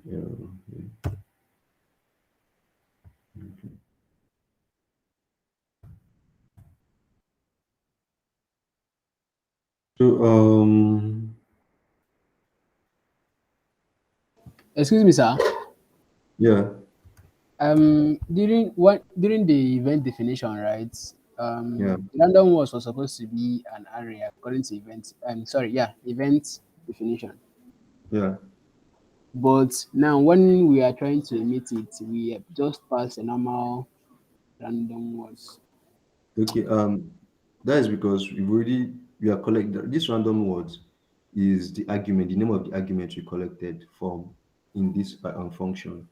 And if you look at this part here, you could see that what we have here is a Uint 256 array in memory called random words. So by default, at this point, random words is already a Uint 256 array. So if I place it here, it will accept it normally because the type of random words, the data type of random words matches with what you're expecting. So if you hover over random words here, we can see that okay, it's of a Uint 256 array type. So it match with what we declared here that want a Uint 256 random word. So that's why it's this way here.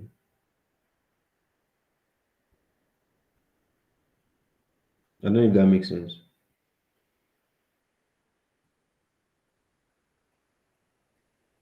Yeah, it makes sense. Thank you. Okay. So the next thing, once you write a function that we can use to get the status of a request.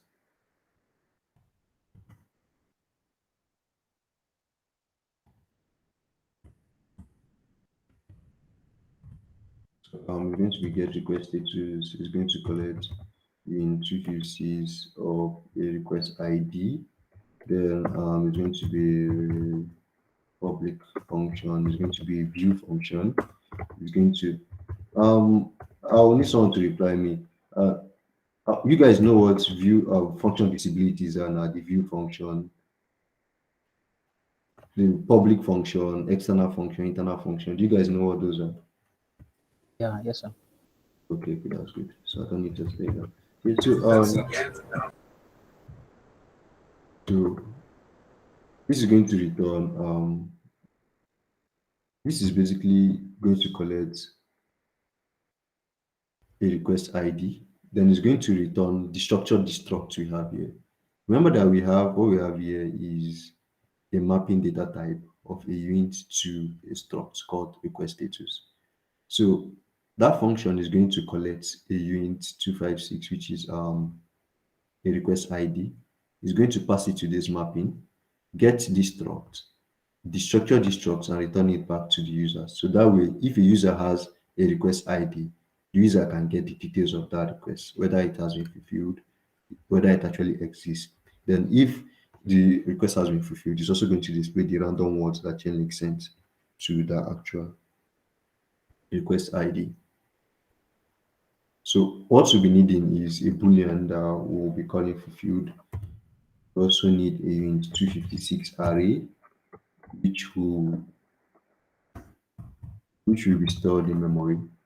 So just know that okay, anytime you are playing with a string, anytime you are playing with an array and also a struct in memory, like you are playing with them, or let me not use the word playing. Anytime like you are using them in a function, you are declaring them in a function, whether in your argument that you are receiving or argument that you are returning to users. Know that those data type are always going to collect a memory type. They are always going to be stored in memory. So your code or the EVM is always going to asks you or requests that you specify the keyword memory.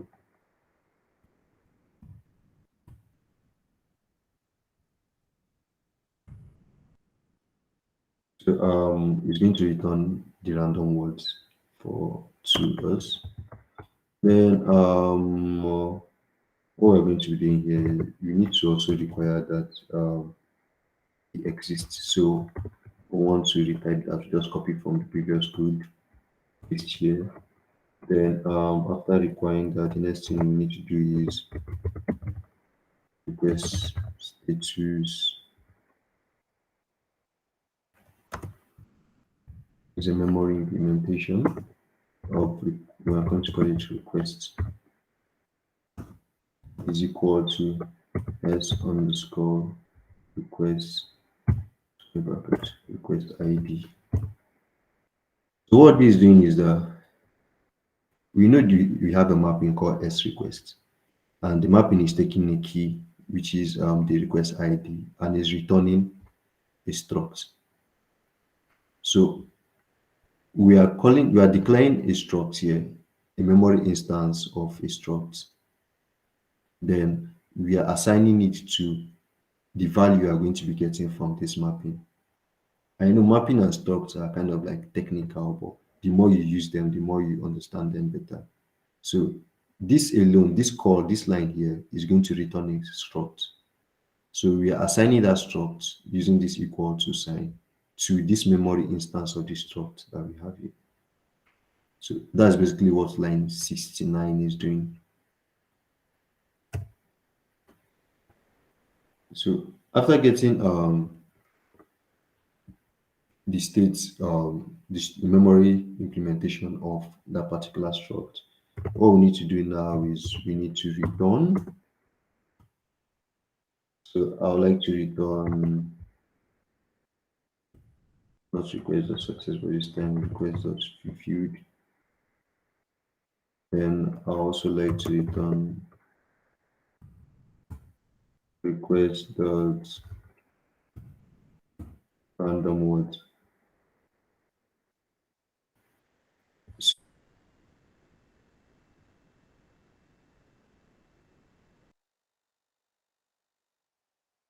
struct. Then we are saying, okay, return structures fulfilled. It will return the boolean whether or not the request has been fulfilled. Then we're also destructuring the request at this point and returning the random word. So if the request has actually been fulfilled, you are going to return the random word that Chainlink actually sent to us. So that is basically that on getting a random word or random numbers from Chainlink. Then by default, the contract we have here, all it's going to be doing is going to enable us request a random number from Chainlink, and Chainlink will return the random number back to us. But what we actually want to do is we want to implement a lottery contract. So we'll have to start implementing the logic for an actual lottery contract now.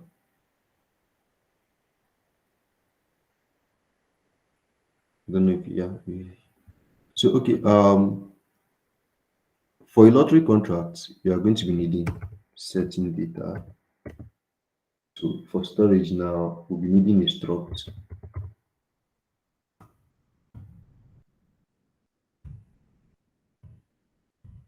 lottery data.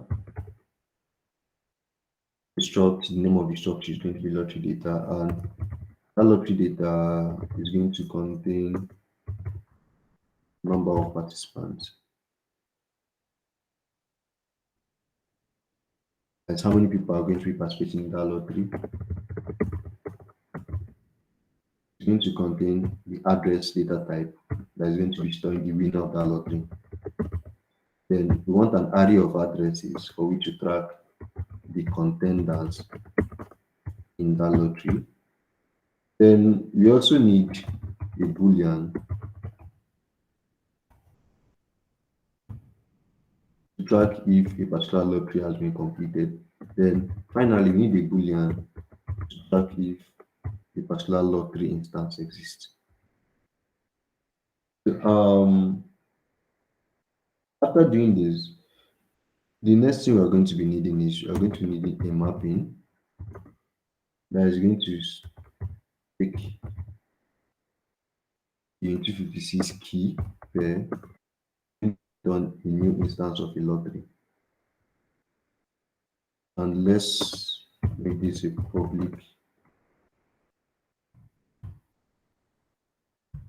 key type, and let's call it lottery. So the reason why we're doing this is that we want to create a lottery, but we don't want this contract to be use and reuse this contract. So for every lottery we are creating, we just need to pass in the lottery ID. If you pass in the lottery ID, we are going to instantiate a new storage for that particular lottery. So for example, I can start with one lottery, I'll call it lottery one. Lottery one, if you call this mapping lottery data lottery one, is going to return this storage or this set of data. It will return the number of participants in that lottery, the winner, the contenders, and stuff like that.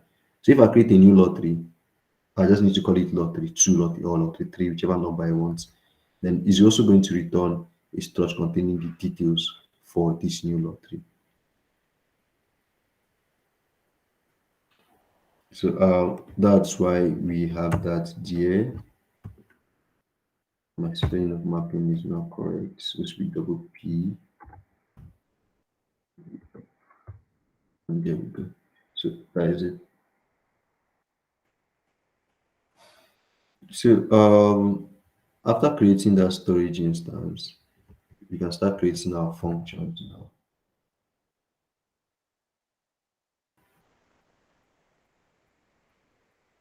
So our function, we're going to create a function that only an admin can call. We're going to call it create lottery. So we're expecting the admin to pass in the lottery ID, the ID he wants to use to create a lottery, more like a registration number. Then once the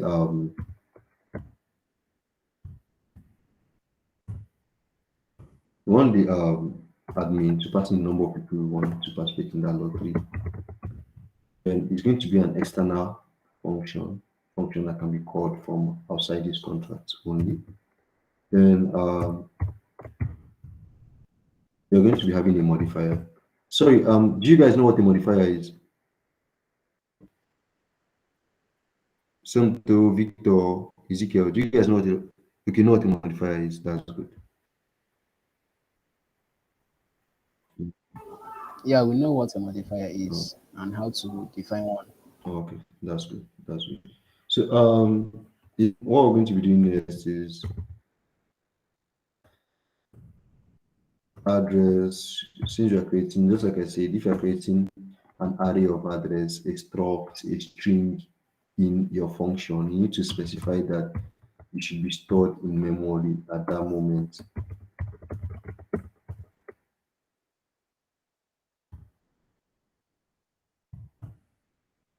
So I'm creating an array.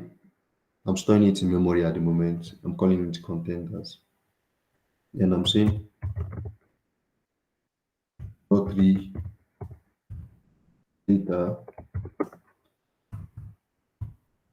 of type should be stored in memory.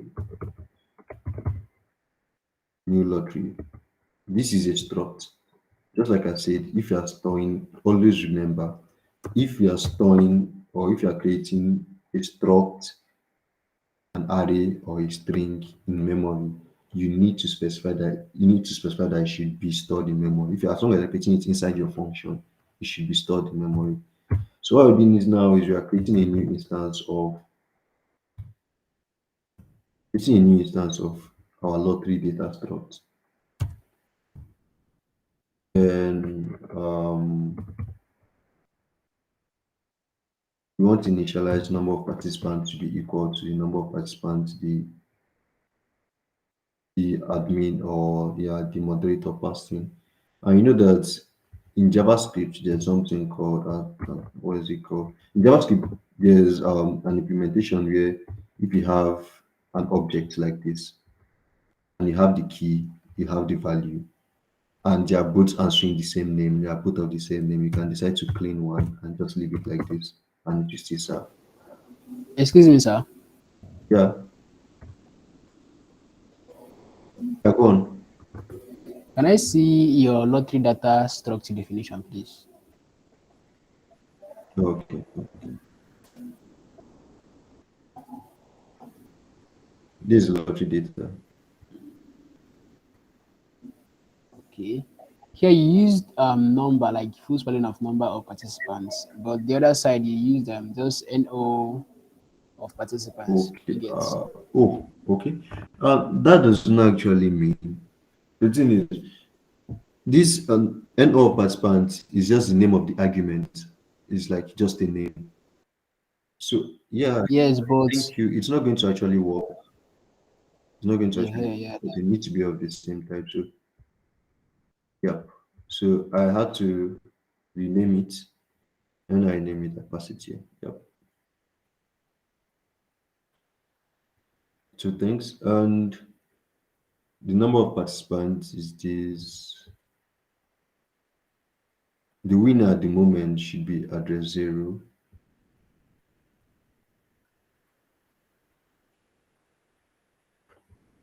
The winner at this moment it should be address 0 because you know the default type of address should be address 0. Then the next thing is I'm passing them according to how they are declared here. First, we have the number of participants. Second, we have the winner. Third, we have the contenders. Then completed and exist. So number of participants as passed in by the user.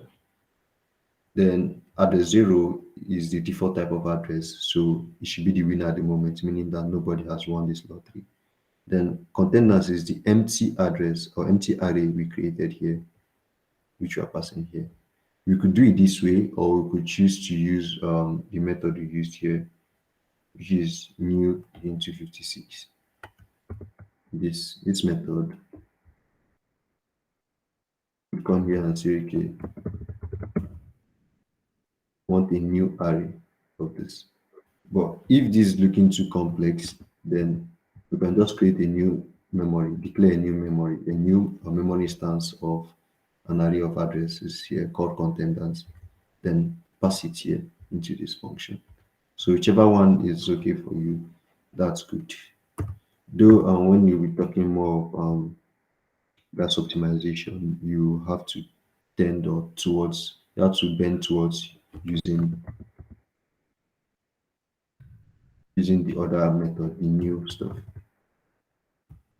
Okay, for now, we've passed in contenders. Then the next thing we need to pass in is the bool, whether it's completed and whether it's the request exists, the lottery exists. So for now, the lottery is not completed, so we're going to declare save it as false. Then whether it exists, it's true. So at this instance, just created a new lottery. So yes, it does exist. So we'll call it true. And the next thing we'll do now is, since this struct we created is only in memory at the moment, if we do not push this or save this to state, once this function is done, it's going to actually drop this entire struct we just created. So what we need to do now is we need to save this to state. And to save this to state, what we'll do is all the mapping of log3 data. And you know that mapping collects a unit of lottery ID, then you assign it to this new lottery we created.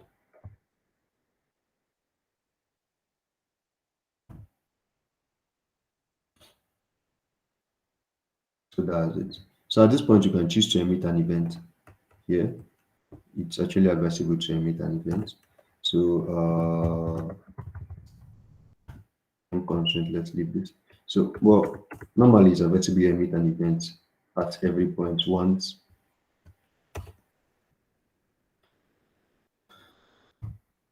you've modified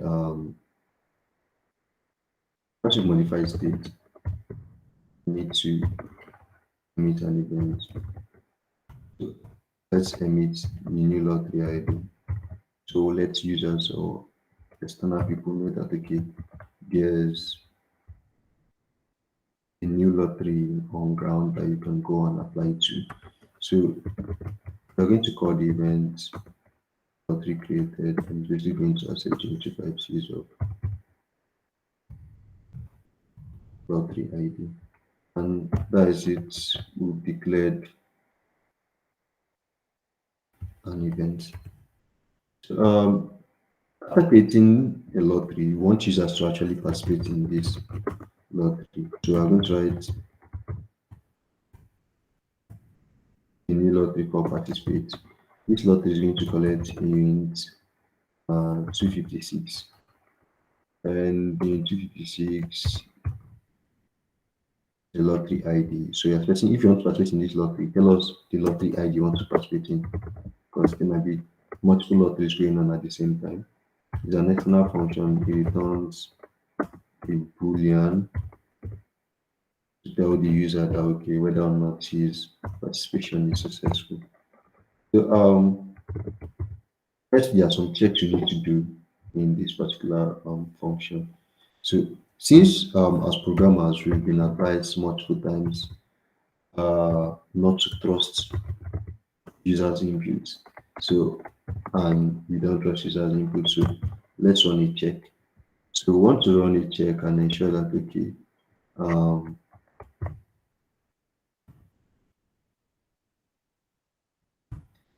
the lottery ID dot exists. Want to want to be sure that okay the lottery ID the user is passing to us actually exists. So if it doesn't exist, we'll return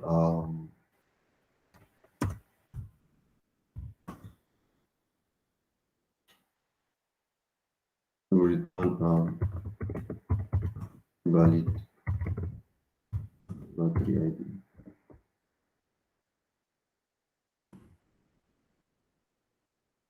So we are requiring that lottery data lottery ID dot exists is equal to true.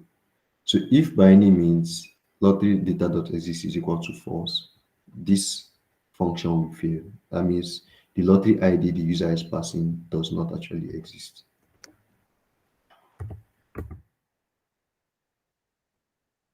So the next thing we want to require is that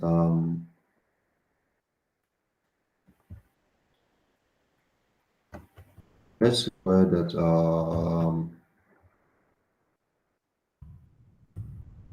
the container's length. Yes, where's our storage? Yeah, containers. So since the admin specified the number of containers you want, so let's require that the container less than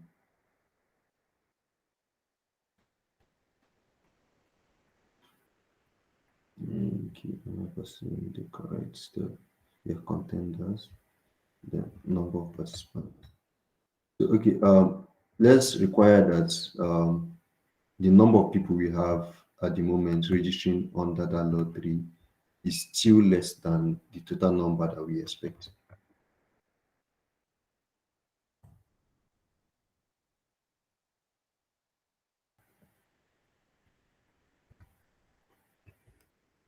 So it's less than number of participants.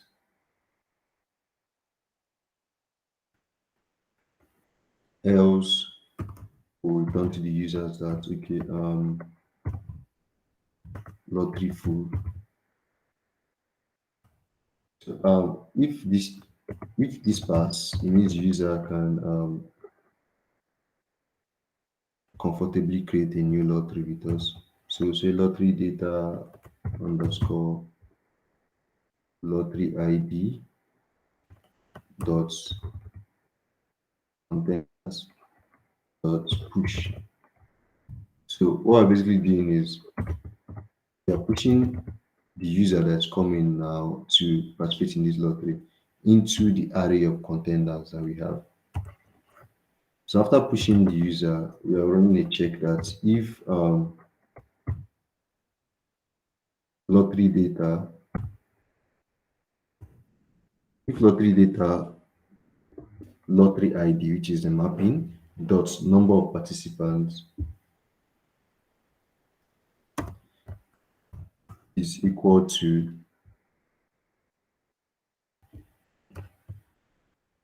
if is equal to, this is an if statement. I'm sure you guys know how to basically same as if statement in JavaScript. So we are checking that if lottery data number of participants is equal to the lottery data containers dot length. That means if the number of participants is now equal to the number of expected people, we want to call a function called spin the wheel.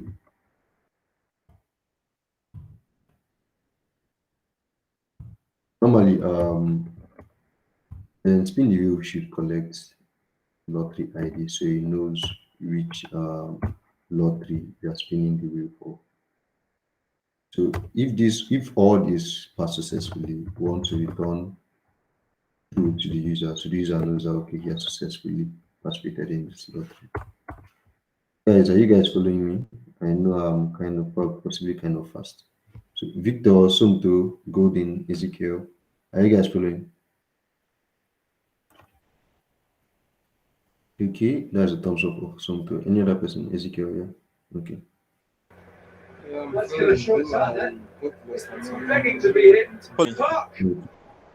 Okay.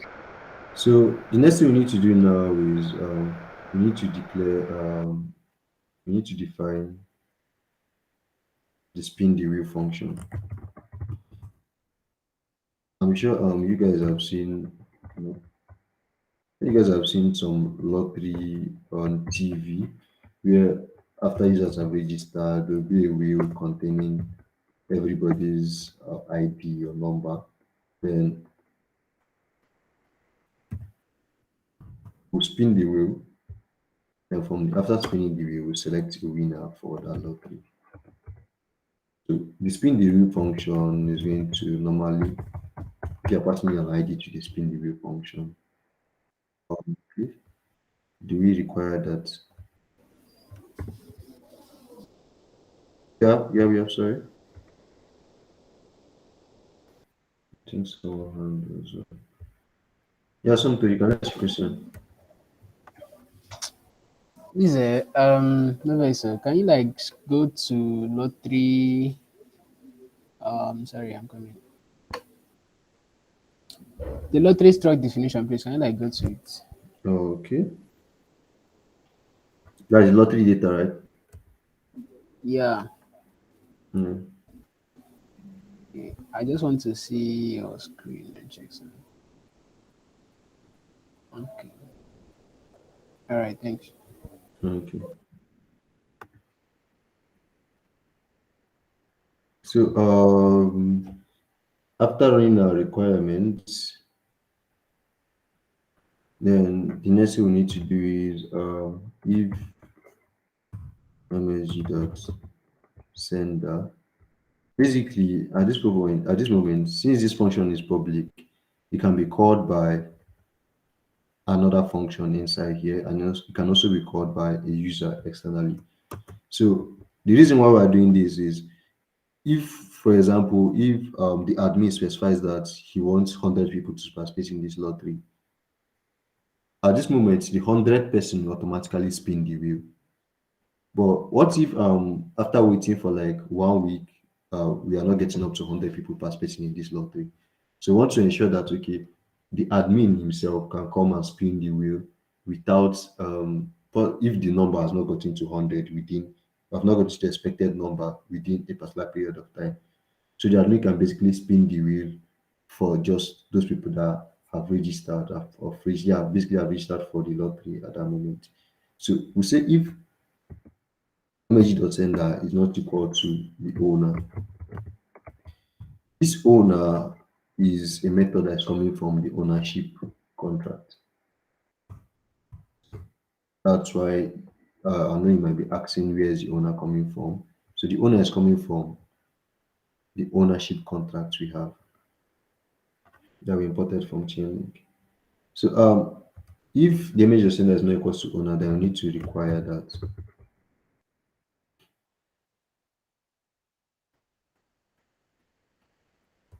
So we need to require that lottery data, lottery ID, number of participants is equal to this.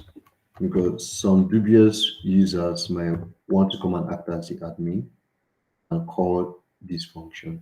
So if you are not the admin and you are coming to call this function, the condition is that the number of participants must be equal to the contenders of length. So at this moment, if a user that is participating in this lottery as the 100th person comes to this space and he participates in the lottery, he calls the spin the wheel function. The EVM, when the EVM processes this execution till this part here, is going to say, okay, is msg.sender equal to owner? No.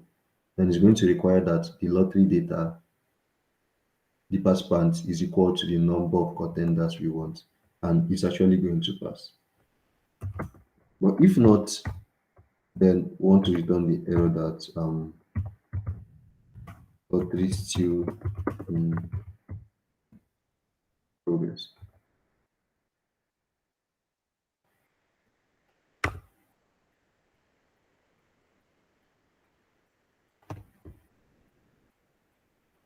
Okay. So the next thing we'll need to do at this point is to say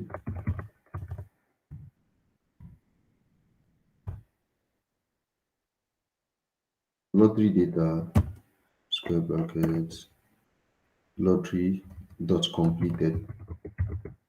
So once we spin the wheel, we want to register that this lottery has actually been completed. As we close this lottery and nobody can register to this lottery again. Then immediately we've spin the wheel, we request a random number to call the request random words function here. So the request random words function, immediately we spin the wheel, we close the lottery, then we request random words from Chainlink, random number from Chainlink. So at this point, after 3 blocks, Chainlink is going to actually send back the Chainlink is going to send back the random word.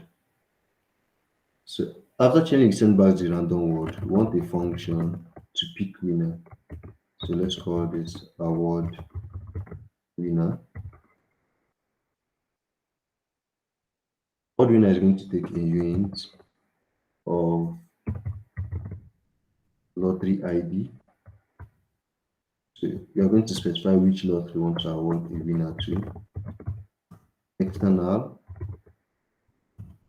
is going to return a unit 256.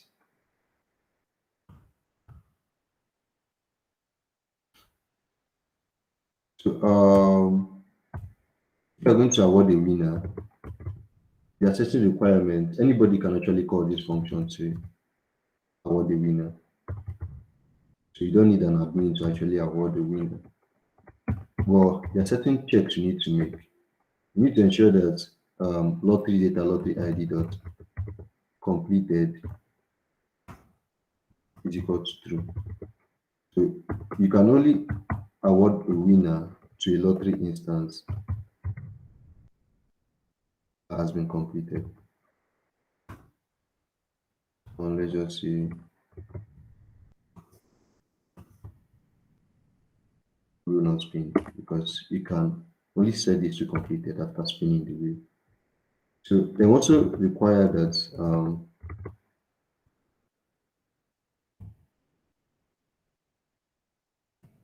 for this lottery, they're trying to award the winner that the current winner at this moment is equal to address 0. If the winner is not equal to address 0, it means someone has already been declared as winner. So tell the person that winner already announced. So that's the reason why we need this to check. Then the next thing we'll be doing at this moment is we need to get the status of a request. So, okay,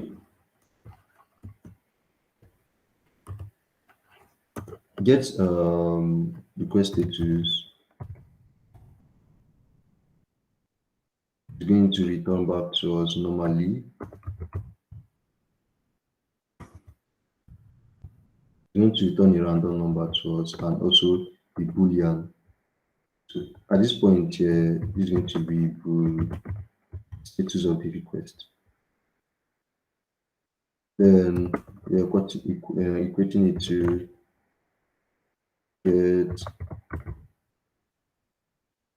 get request status, and this is going to be the last request ID that we have. Remember that once we call the request random word, it sets the last request ID to the ID of the current request. So after the request random word, we award the winner. It's going to pick the request status of the last request that was carried out.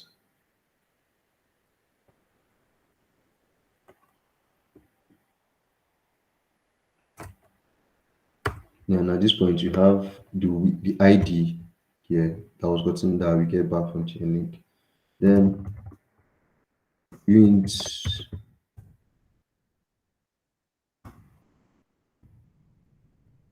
you need to say, okay, let's say unit number of contenders is equal to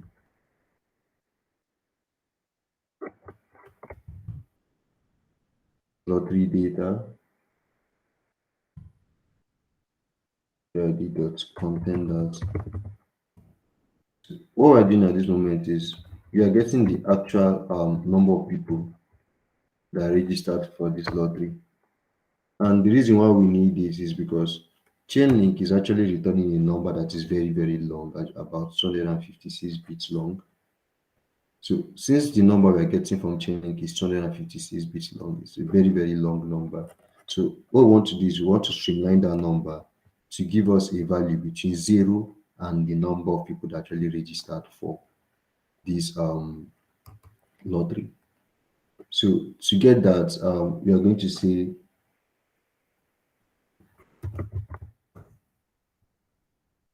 the winner is going to be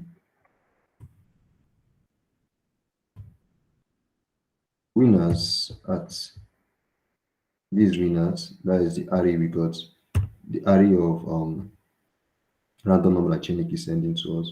So winner at index 0 modulus number of contenders. You know, modulus is like remainder. So we are saying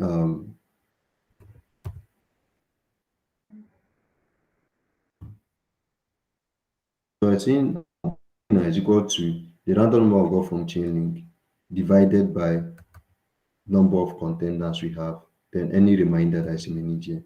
So what this is going to do is that this is going to return a random number for us or to us, and the random number is going to be between 0 and the number of contenders.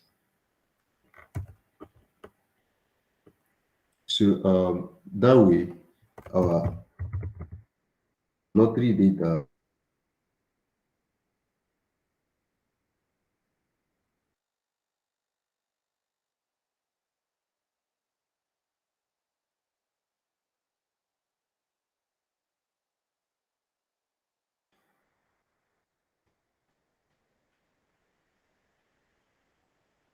we need to collect a memory instance of the contenders.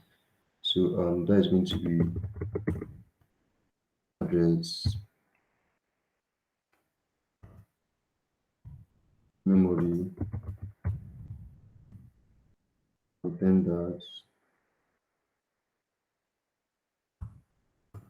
is equated to lottery data dot contenders. So see lottery data, the winner of that particular lottery data should be equal to contenders at index winner. At this moment, we know that winner is a number between 1 and the total number of people that registered. So, for example, if we have 7 successfully registered people or participants in that lottery, and this gives us 4. So basically, you know that winner at this point is 4. So I'm saying the winner of that lottery is the user at index 4. So that's basically what we are doing here. So this line 116, we break down the random number Cheney gave us to a number between 0, not even 1, between 0 and the number of people that contested for that particular lottery. Then any random number it gives us, the user at that particular index is equal to is the winner. So what we do at this moment is want to return the winner as number or the index of the winner. So, one final thing we need to do before we go and set up our gas tank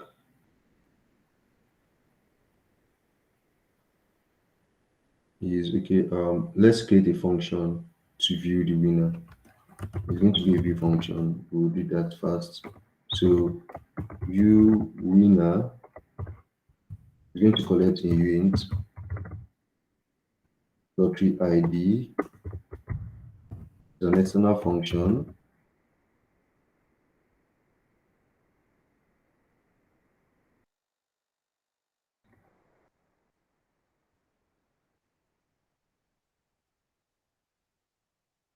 And so basically let's just return.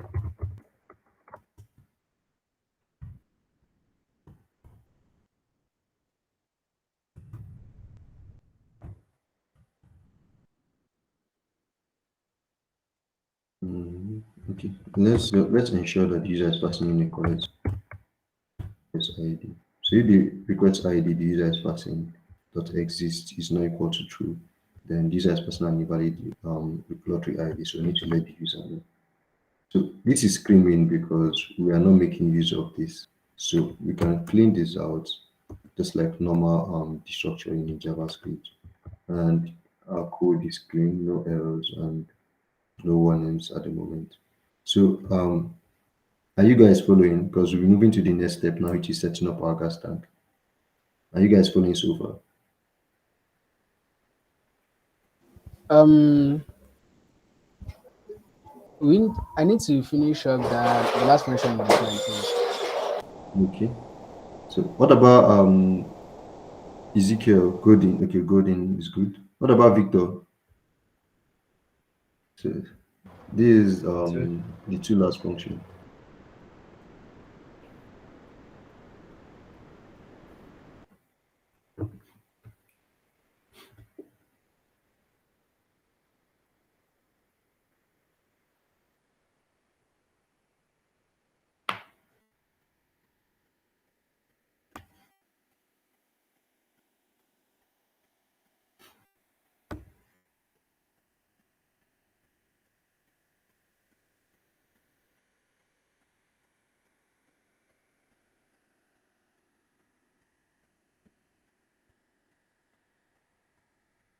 Sumto, how far? Yeah, we are good to go now. I'm good to go. Okay. So the next thing we need to do now is we need to head on to Chainlink VRF website so we can set up our gas tank. So I've sent the address previously, but let me send it again. If you check the chat, you see the link there. The link will take you directly to the Chainlink VRF website. Okay. So network is bad on my end. It's taking time to load.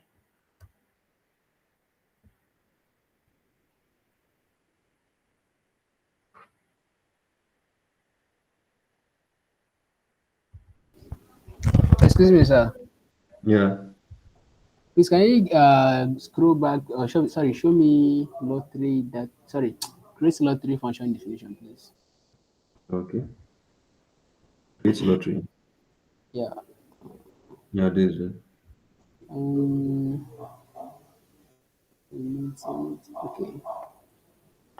All right.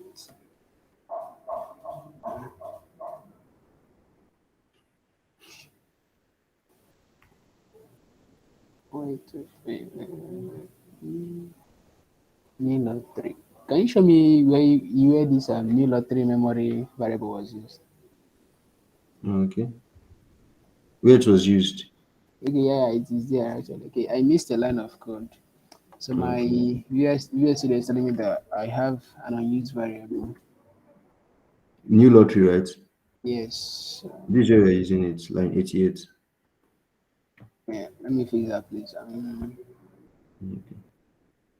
Okay. Okay, yeah, thanks. Okay.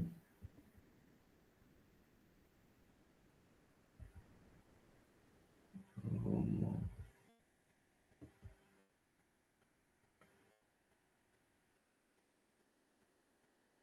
so for some reasons I can't really explain. The BRF website is beginning to open.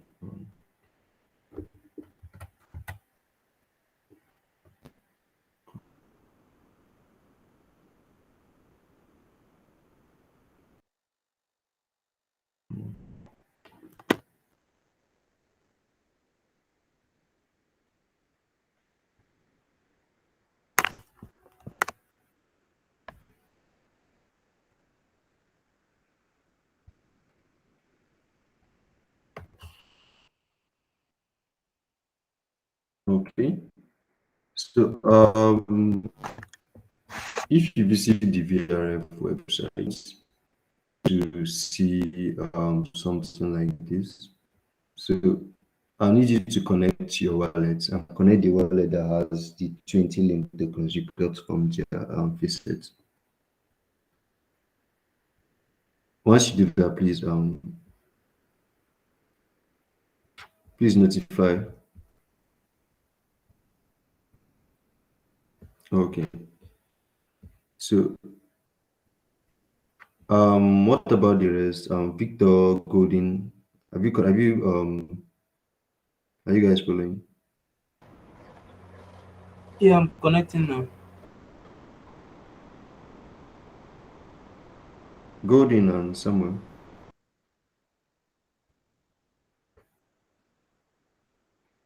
Okay. I think they are off the call at the moment. So No, no, once no. you I'm visit, following, but hello. yeah, I'm I can hear actually you. not with my system now because I'm not with my system because I'm not around. Okay. So I'm just Okay. following remotely on my phone. Sorry. Okay. Okay. No problem. No problem at all. Just try Sir, I'm going to the. following. Okay, that's good. So what you do next is you connect your wallet to the tab. Then you click on the create subscription button. The create subscription button will take you to this page and it's going to display the address of the admin. That is okay, your address is connected to that tab. So it's optional for you to add your email. Then it's optional for you to add your the name of your project. Let's just call this BUN and lottery. Then we click on the create subscription. It's going to pop up MetaMask. So what you do is you sign the transaction. So after signing the transaction, you give it a while for it to be processed on chain, depending on how congested network is at that particular moment. It's going to take a bit of time. So while that's going on, I need to visit GitHub so I can copy the deployment code.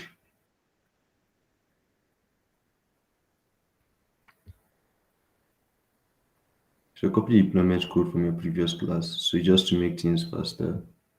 So we have our hard hat config and the rest. So let's open hard hat config first. So okay, let's go back to VRF. VRF is saying subscription created. So the next thing they are giving us is option to add funds. You click on the add funds. I have 32 ETH of I want to use 5.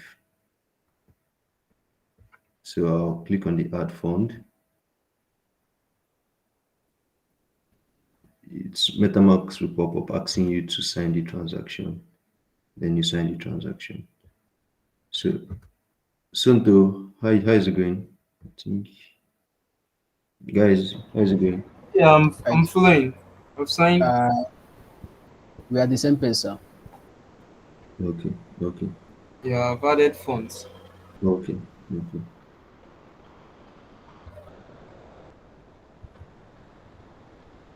So once you've added funds, then what you do now, you go to my subscription, go back to the Chainlink VRF homepage. That is vrf.chainlink.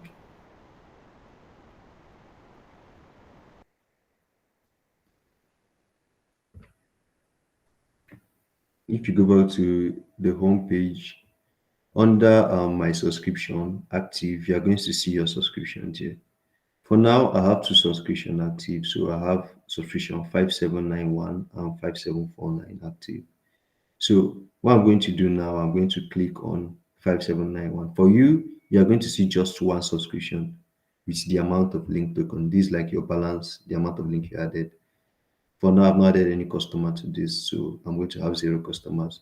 So just click on it, and it's going to take you to a dashboard created specifically for that particular gas tank. So this is your ID, the ID for this gas tank.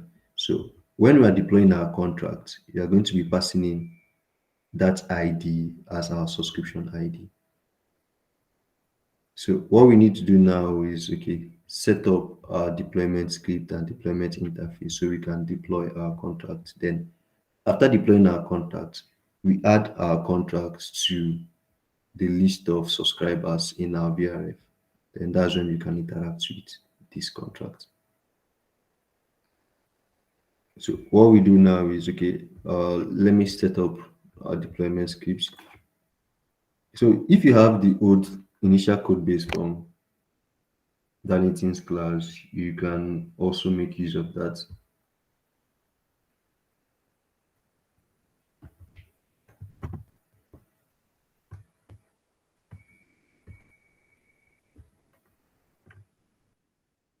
I think for this,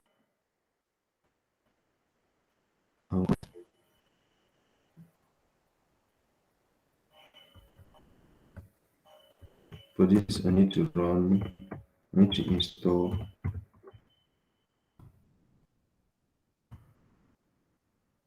um, uh,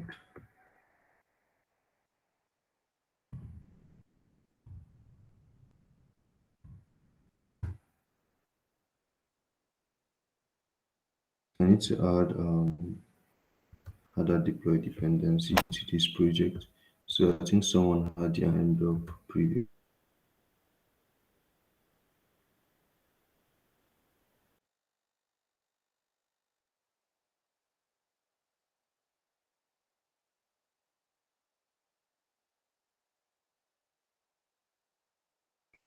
So I've added hard hat config. So Sumto, you guys have access to the previous code base, right? Yeah, yes, sir. Okay. So Yes, we do. so just copy what you have in your hard hat config.js, then replace it with replace it in the new hard hat config.js in our new repo. Then after that, Then we create a verify.js file in utils. That will come in handy to verify our contract. So our contract for now does not have a utils folder, so we need to create one. Just call it utils. Create verify.js. Then we paste the content we got from our previous class into that folder.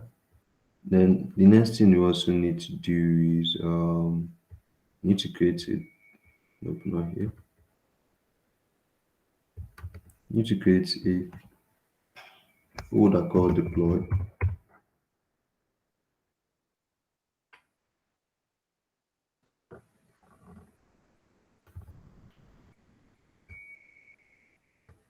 And just call it deploy.js.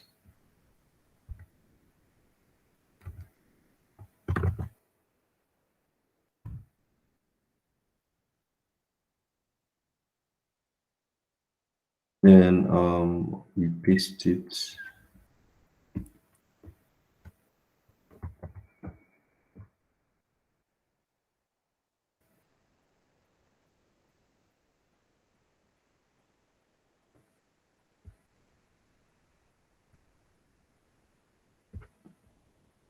So guys, how far?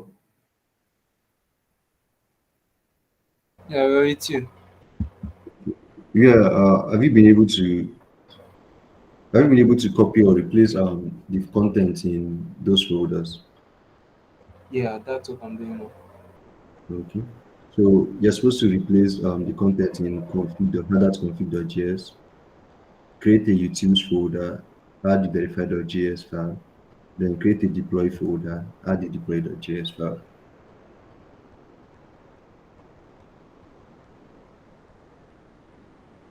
Okay. While you're doing that, I'll stop sharing my screen. And the reason why I'm doing that is I want to work on my .env.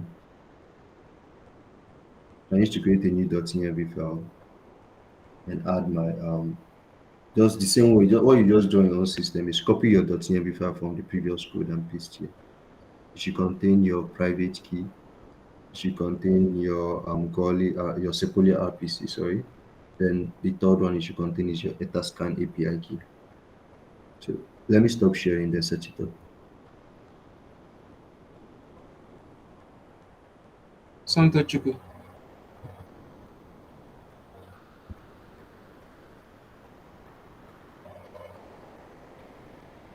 Santo Chuku, what's up? Yeah, bro, I did, I bet. I sent you a message on WhatsApp. Please, can you respond? Please. Okay, match.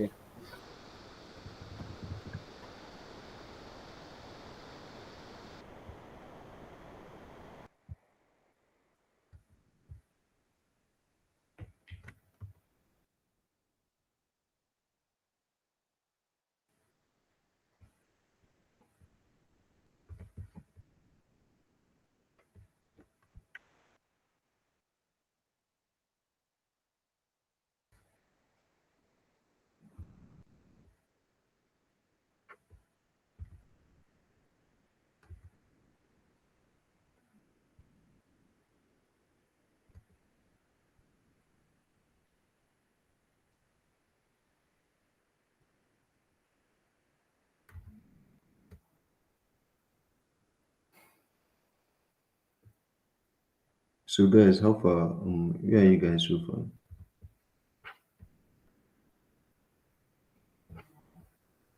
Victor and Sumto. Yeah, I've Yeah, copied everything.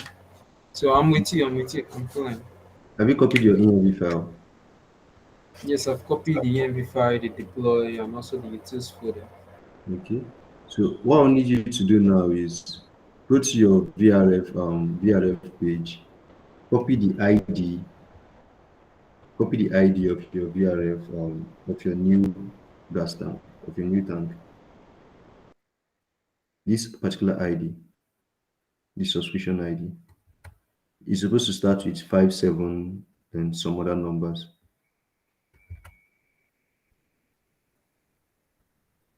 Have you seen it? Yeah, I've seen it. I've copied it. Okay, then go to your deploy.js file.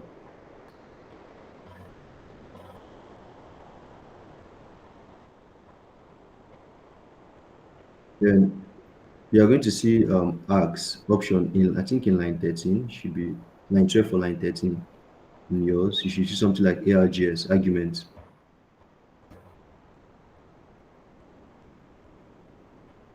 You need to pass that in there. And the reason we are passing that in is when you are deploying your contract, it's going to request argument. You need an argument. And the argument you need is your subscription ID.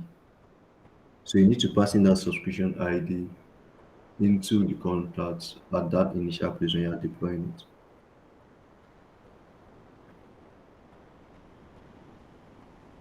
Have you done that? Yes. Then at the initial point when you are deploying your contract, okay, so what you do is, I don't know if you also named your contract BUNN Law 3 like I did. So you just go copy the name of your contract, go to your contract file, copy the name of your contract, and you go back to your deploy.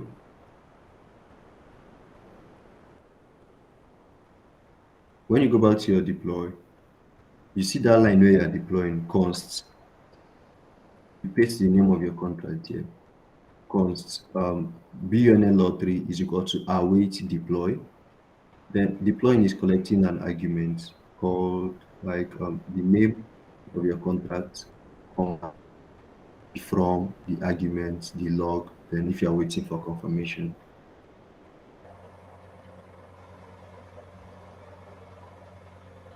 I don't know.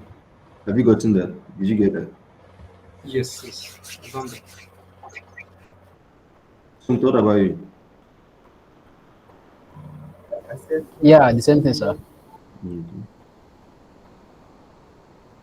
So once you've done that, so yeah, I'm expecting that you're going to what you have on your screen is const BUNN log 3 is equal to await deploy, open brackets, then in quotes, the same BUNN log 3. This BUNN log 3, the one that is highlighted now, the one I'm highlighting right now, is the name of your contract. Then if you come down to the part where you're verifying, where you're running await verify, you make sure what you're passing there is the name of your name of what you have at in line 11. Line 11, we have const BNL3 is equal to this. It's going to return the address of the deployed contract. So you copy that variable there, then use it to replace what you have in line 18 or line 19 on your screen. So it should be BNL3.address. The argument should be your subscription ID.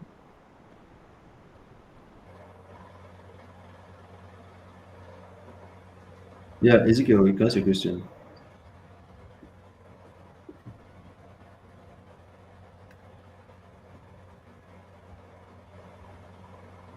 Okay. Can you go back to the code? Yeah, the code itself. Okay. Yes, this place. Now that where you pass in the instance of the contract dot address, Yeah, one thing I observe when I'm working on it is that it always throw me error unless I change that address to target. So like what is the cause? mm, I actually have no idea. So it possibly Because I be the notice if version. I'm working on it and I use dot address, it will start giving me error. Or if I Yeah, use dot target, then it the thing will now compile. it will compile and deploy. So then it's possibly the version of hard that you are using. Maybe the version of hard that you are using. I was saying I'm going to ask one of Yeah, maybe the version of hard that you are using. The implementation of address is they are using the word target or the variable target. So it's possibly maybe it's just your harder version. oh, But the thing is, At this point, BUNL03 is more of like a struct containing different details like the transaction status, the address of the contract initially is it contains a whole lot of data. So we are basically destructuring it at this moment with dot address. What we need here is just the address of the contract that was deployed, and that's why we have this here. So the next thing we are supposed to pass in contract. You need to pass in a link to or a reference, how do I put it, a path to the lottery contract. So what you should have on your own code too should be similar to this contract slash VNN lottery dot so colon VNN lottery. So this is more of like a pointer to the part where your contract is. So you use this for verification. So when you're verifying, you need the address of the contract, the argument you pass into that contract, and a link to the code. So this is what we pass into this verify function. After this, I think what we do now is basically to deploy. Before that, let's say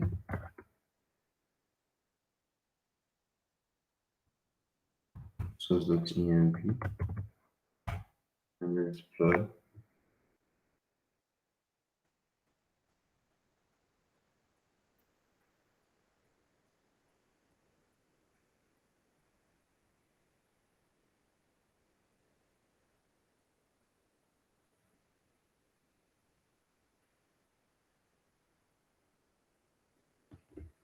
So, guys, I'm expecting you to also be deploying your contract at this point.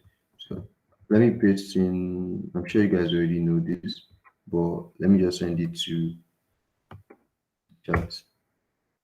This is the command you use to deploy.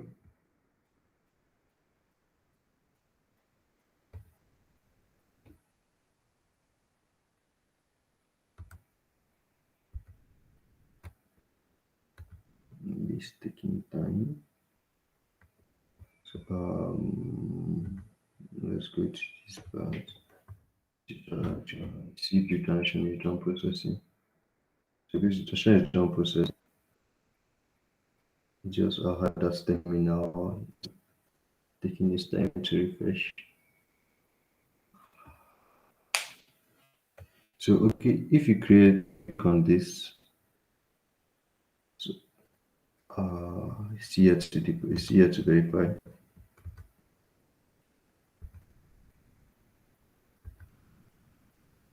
Okay, successfully verified. So if you click on this, we now have a lottery contract. So what we do now is to add this lottery contract as one of our subscribers. So we just copy the address here, go to VRF. Guys, have you been able to deploy? No, I've not been able to deploy. It's giving me error messages here. What is it saying? Okay, the first one is saying invalid value undefined for hadat.config hadat.networks.sepolia.url. Expected a value of type string.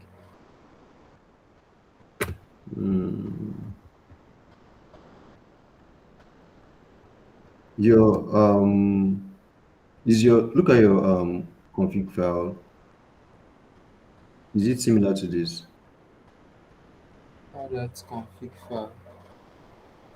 Did you change the content of your hadat config file? No, I didn't. Now you need to change the content to what was in the hadat config file in your previous class.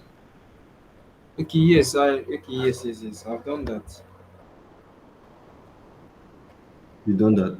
I'm using the hadat config for the previous class. Yes. Yeah. And it's looking something similar or exactly like it's supposed to even be exactly this. Yes, exactly. And you have your env file set up properly. Yes, it is. So please, can I see the command you use to deploy and verify, please? Okay. So I sent the command to the chat. Is npx had that deploy dash dash network sequoia.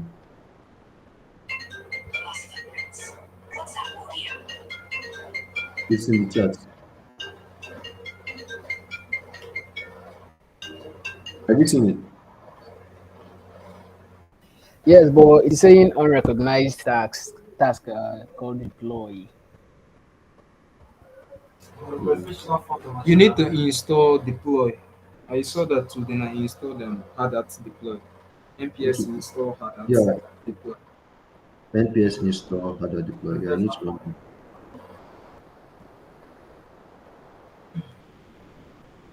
Or if you are using yarn, you simply use yarn add that dash deploy.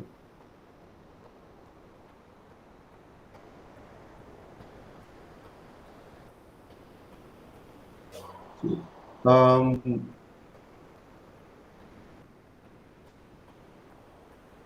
Victor, what about your error? Are you still getting the same Yes. error? Yes. What is the error message again?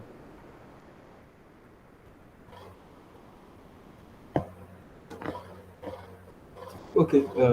First it says invalid value undefined for hadat.config hadat.config.network with sequoia URL. Okay. Sequoia URL. Go to your hardhat config file. Check under Sequoia. There's a URL. I think that should be line 15. Yes. What is It's read that telling me what is it? string. Yeah? We Read that what used what we did is we got the Sequoia link from our .env file. mm. So you're supposed to write what is supposed to be there Sequoia is RPC. Yes, exactly the way it is in yours. That's how okay. it Then is if you go to mine your here. env file, if you go to your env file, Okay. then you should have a variable there called Sequoia RPC. Yes, I did. This will be protected. Then you're supposed to say it's equal to then your Sequoia RPC. Is it exactly the way it is in your AMV file? Yes, exactly.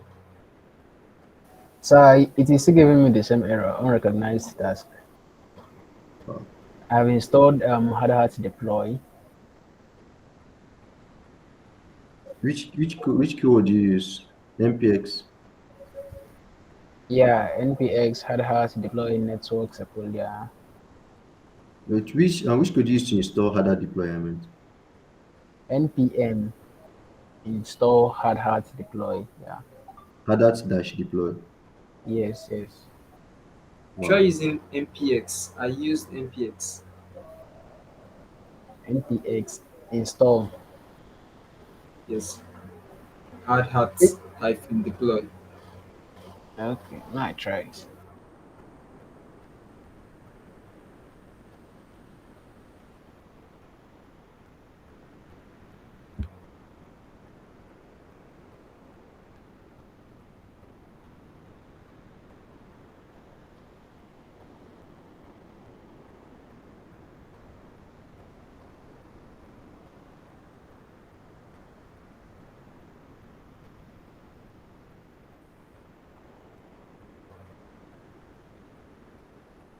Bro, did you say npx install? Yes, npx install hard npx hat does not hyphen. install anything. It is meant to execute packages. Okay. Actually, I have it installed, though, but I don't know why it's giving Okay, me the error. npm rather. Yes, npm rather. Sorry for that.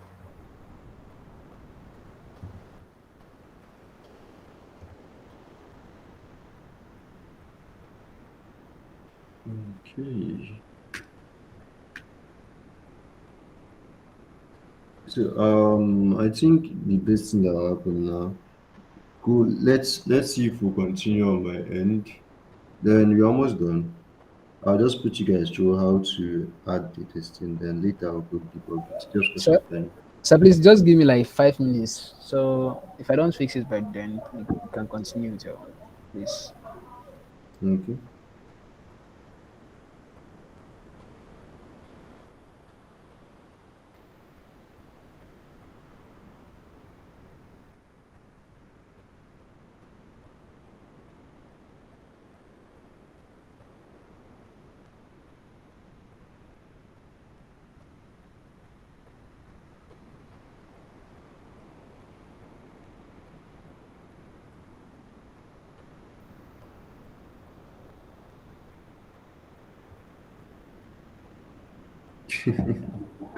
No, we'll soon be done. We are basically almost done. I think the next step now is just to add this contract to BRF. Then we just participate in a lottery, then pick a winner, and that's it. We are done. Sorry about keeping you guys this late. It's almost we've been here for almost 3 hours now.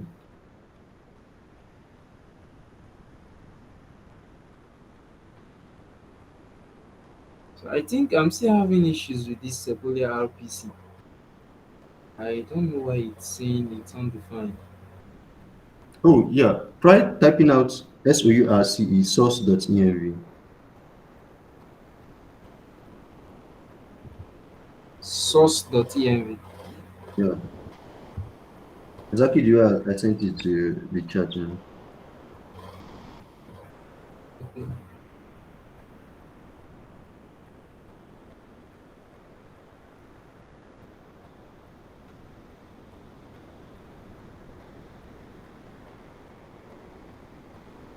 So excuse me, what is this command meant for source.env?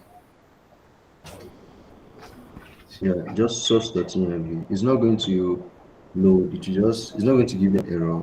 It's not going to load anything too serious.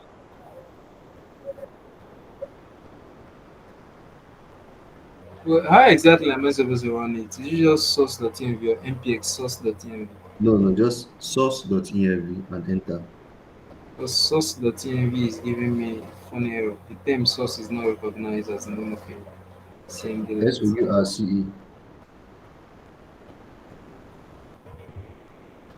But Hmm? it's not working. source dot space dot env. Yes, it's not working. Wow. No, we are using Windows.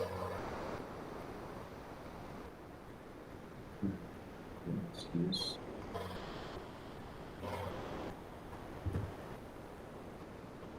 Okay, then try npm install. I don't know if this solve the problem.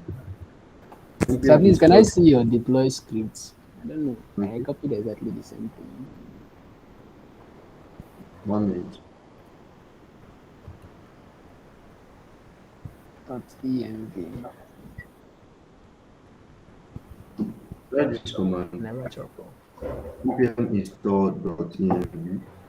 Then you type out, so after that is done, you type out source.env. Let's see if it works now. Okay, soon to you ask for my deploy script. Then this is my deploy script. Okay. Scroll up, please, please, please. Mm. Wonder how to take this problem. Chain ID. I'm trying to compare everything. Let me see.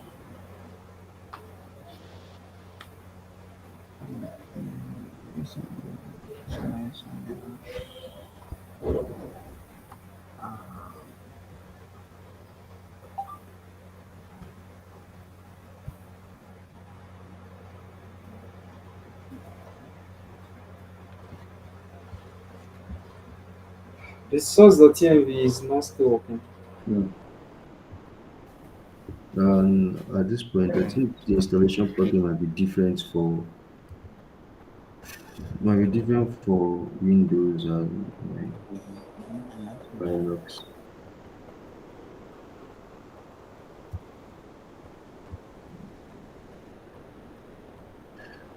I think we just have to continue. Then probably later we'll look for a way to deploy it to debug. I think it'd be better if Darlington too is here because I think Darlington is way better at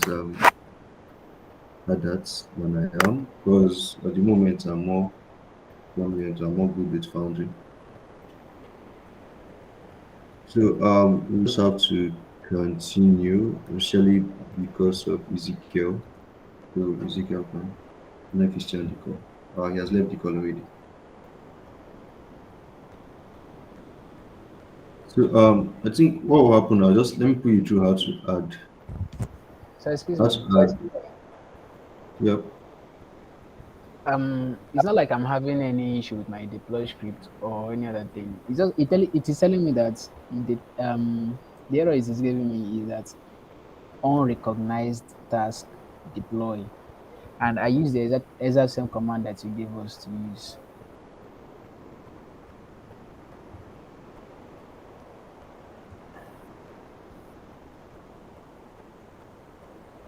Recognize tags, deploy.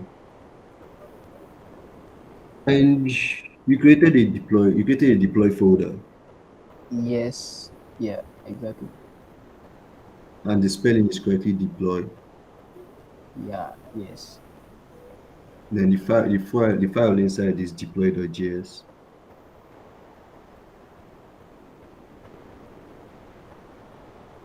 yes.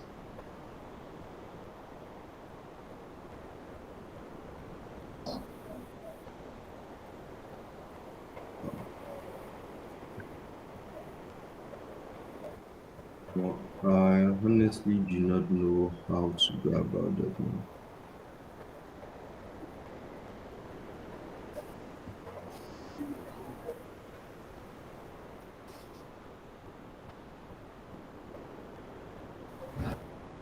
Okay, so let's deploy.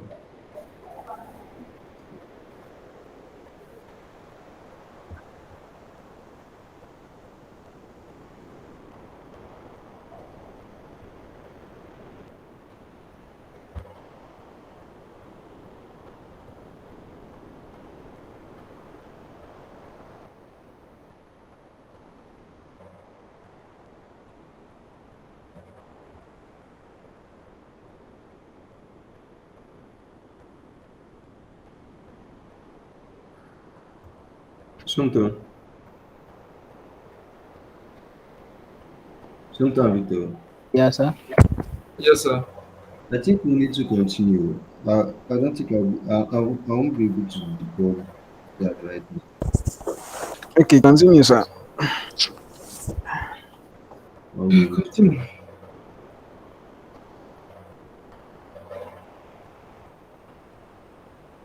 Let me come talent into it in the WhatsApp group. So Okay, sorry, what error message is that? yeah, so Sumto, yeah, Okay, I copied the deploy and verify script just as I was directed, and made the necessary changes. And then after running the command, this command in the chat that says npx had deploy networks yeah, it told me that it just gave an error whose message is unrecognized task deploy. Well, it says unrecognized tasks. Task, yes, deploy. Deploy. Yeah. Did you install what's it called? Hadass deploy. Yes, it is here. I can see it in my packet.json. It's here. Okay. You know what? Let's just, because we are already behind schedule for the class, so let's round up the class, and just like Natsu said, you could paste your error message on the chat and we can explain it. Okay. Yeah. Mm, so okay, Okay. guys, Mine no, unlimited mine is command. giving me invalid value undefined for hard hat configured network .tplia.url. yes, okay. I think the best thing will probably just send screenshots or screenshot of the error you're facing to the group chat. Then after the call, we'll be able to debug that. But we are already as in down, as in back. We are already late. This is almost 11 o'clock. So let's see if we can just round up. So you just follow on my screen. It's we are basically almost done. Nothing more. Just to add these contracts to our subscriber and interact with the lottery contract.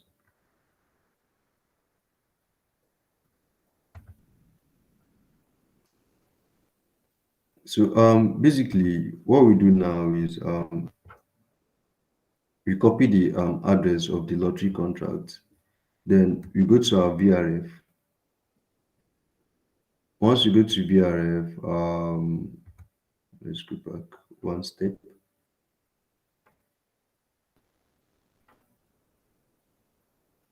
Come.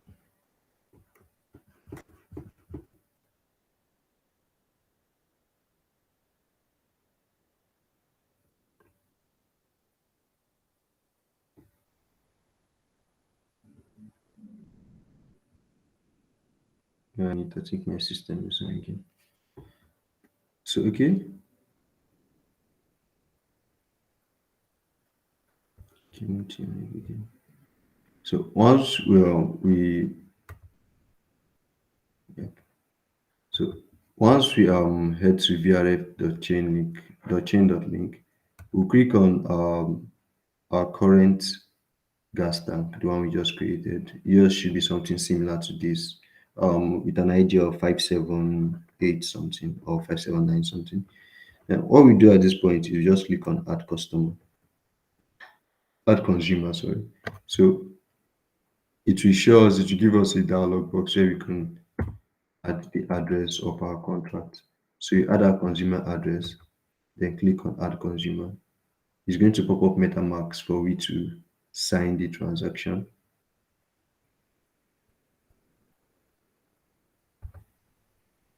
Then we click on confirm.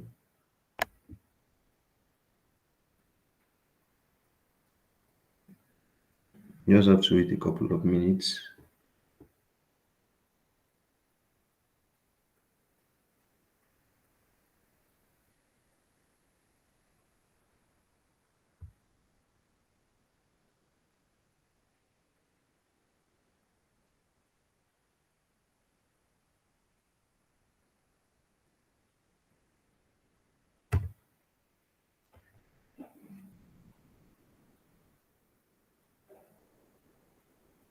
Okay.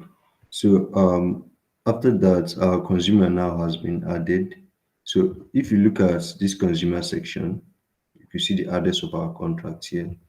We see the last fulfillment, the total link spent. Then we could click on the more option. You can delete this consumer from this part. So okay, since we've successfully added our contract now as part of the consumers for this our gas tank. So what we'll do now is I'll send you guys the contract address of this lottery contract.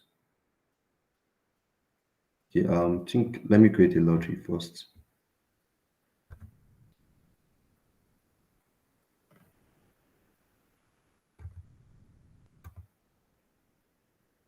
So okay, create lottery ID should be 2023, and the number of participants you just want 4 participants.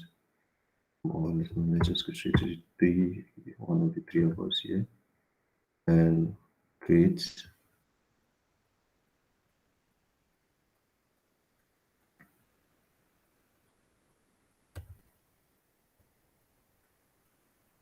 Sign the transaction.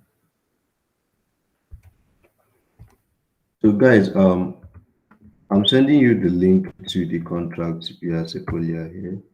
So what I want you guys to do right now is just connect your wallet to to Etherscan, then click on the participate. So when you click on the participate, the lottery ID is 2023. So just type in 2023 and press right.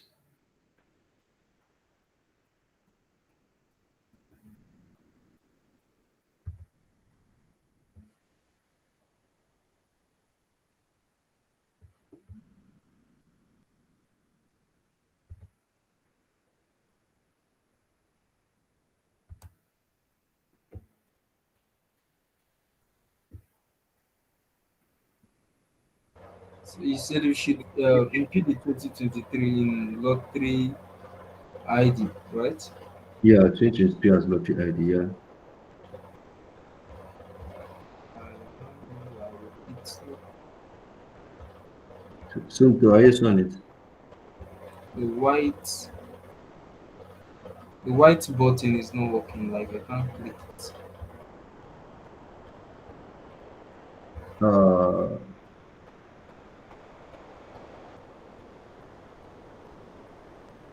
you can't click on the right button at all. Okay, Yes, you the need to white connect. button. You need to connect. Look under the right side. You need to connect your wallet. I'm not sure. Maybe probably you've not connected your wallet. Okay, okay. Something.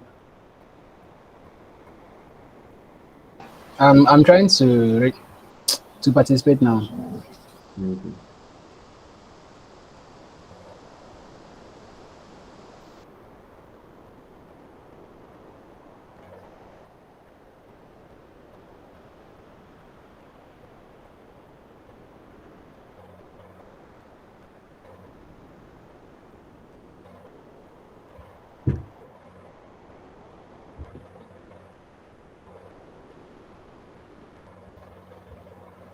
Okay, I've You participated. you participated. Okay. I think we have some to left.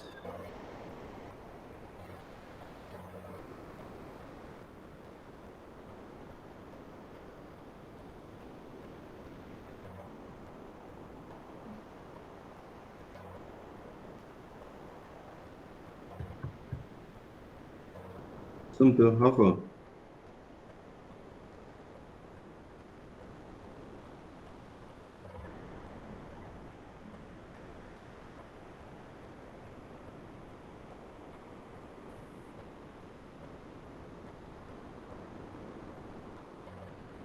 There's an execution here that's failing.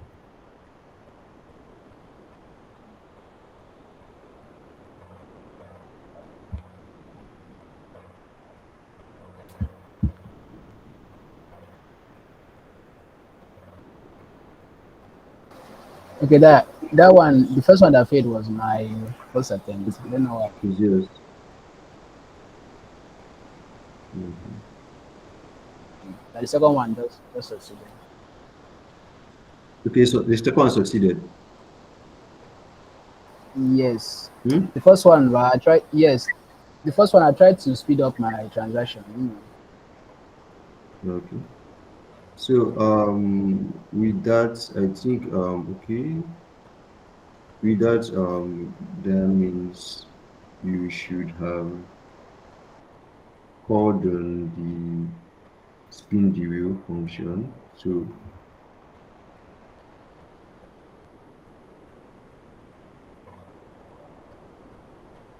hmm,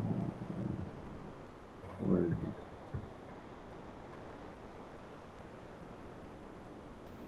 Okay, let's see this. So okay, let's see if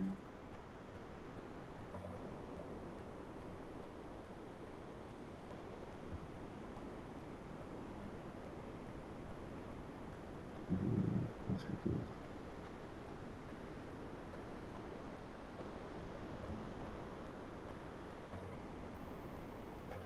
So what we do now is okay, let's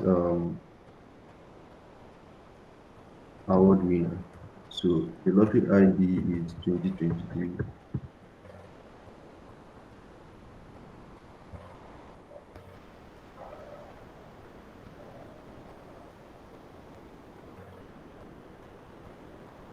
Click on the award winner function.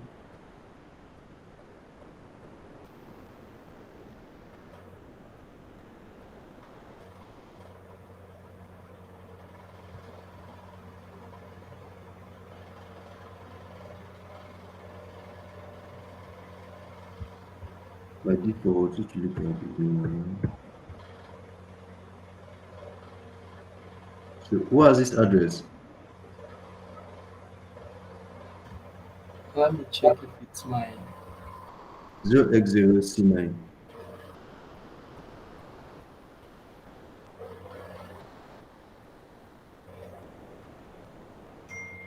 00C9. That should be Mm. me. Then Okay. 81B. Yeah. So basically, 080C9 is a winner for that should be Victor, and that is actually the winner of the lottery. Sharp, sharp. Or gonna be better money that That's just test basically it.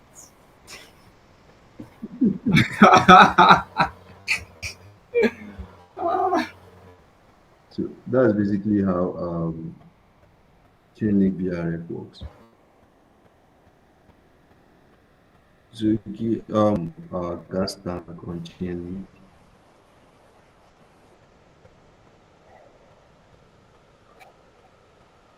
If you go to our gas tank on Chainlink and you search,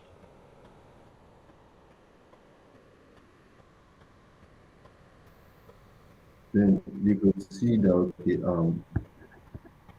we made a last fulfillment Chainlink made to this contract is on October 3rd, which is today at 21:59. That was a few minutes ago. And they charged 0.2581 link for that particular call for sending us that random number.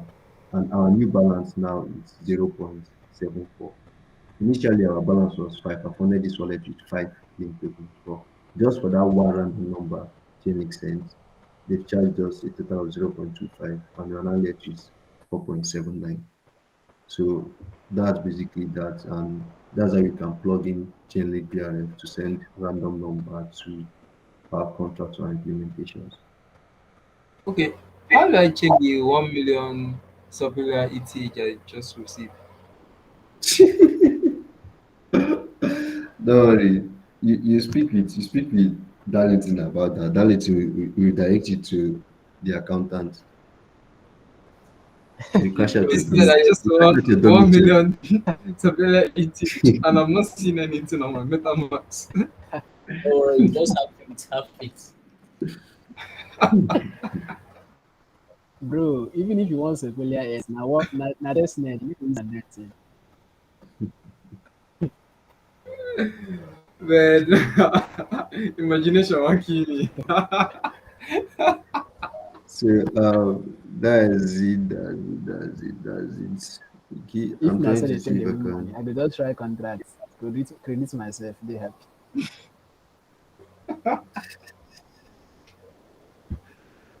So, guys, thank you very much for joining the call. I think that's where we'll end today. So, we've been able to write our smart contracts, fund our gas tank, connect our gas tank to our contracts, and also make use of our function to our contracts to play a mini lottery game. So, thank you guys very much. If you like to try again, you people, you both can try again. Okay. Also, I'll just create.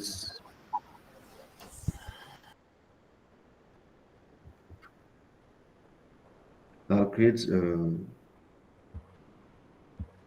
I'll create a contract, an instance now, set it to just the both of you, then the both of you can try again and see how it goes. Time to win again.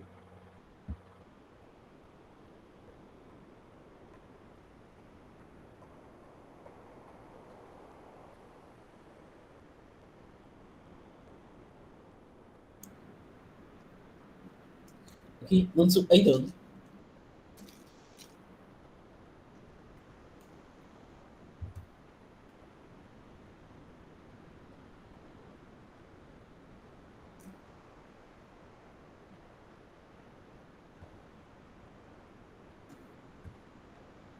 Okay, quiz lottery 2023, 2024. Number of participants this time should be two. Um,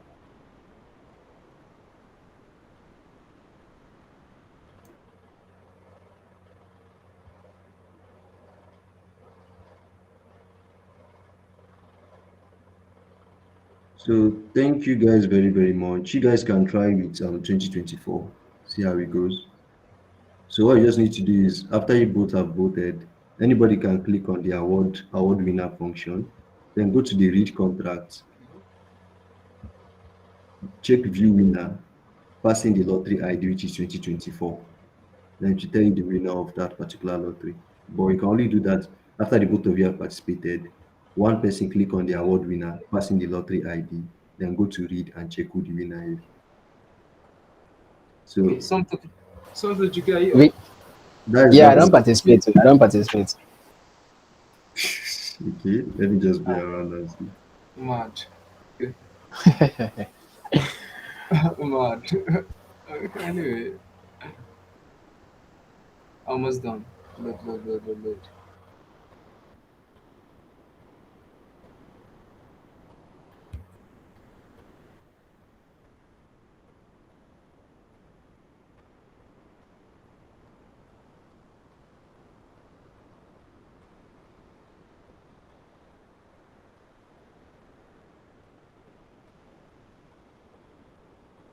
Okay, participated. Okay. So let's award the winner 2024.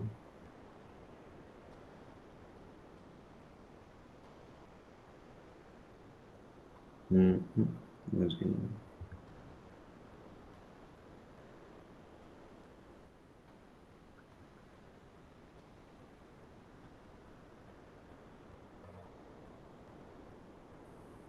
There's something on.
Okay.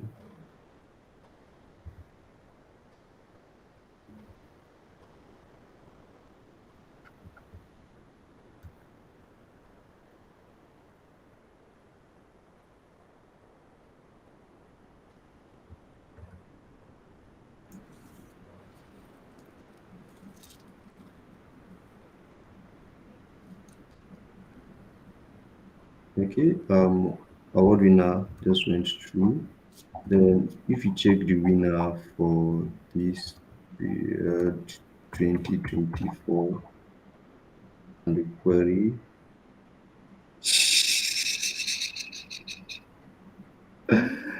OX0C91 again. You don't be who be OA0. Okay, Victor. Yeah. I won again. Yeah, that's a good night, guys. Nice. So, the bug you guys are having, just make a screenshot, send it to the group. Okay. Right, So, guys. Thank you so much. Thank you so much. It's been almost 3 hours, 30 minutes, or even more. Right? Because, Screenshot you guys are 30. amazing. So, Please, thank you so please, much, please, for please, please. taking out your time yeah, to like take us through the class. Right? I think we'll actually be dropping it now. Good night, everyone. yeah. Yeah. Good Good night. night. Yeah. Thanks.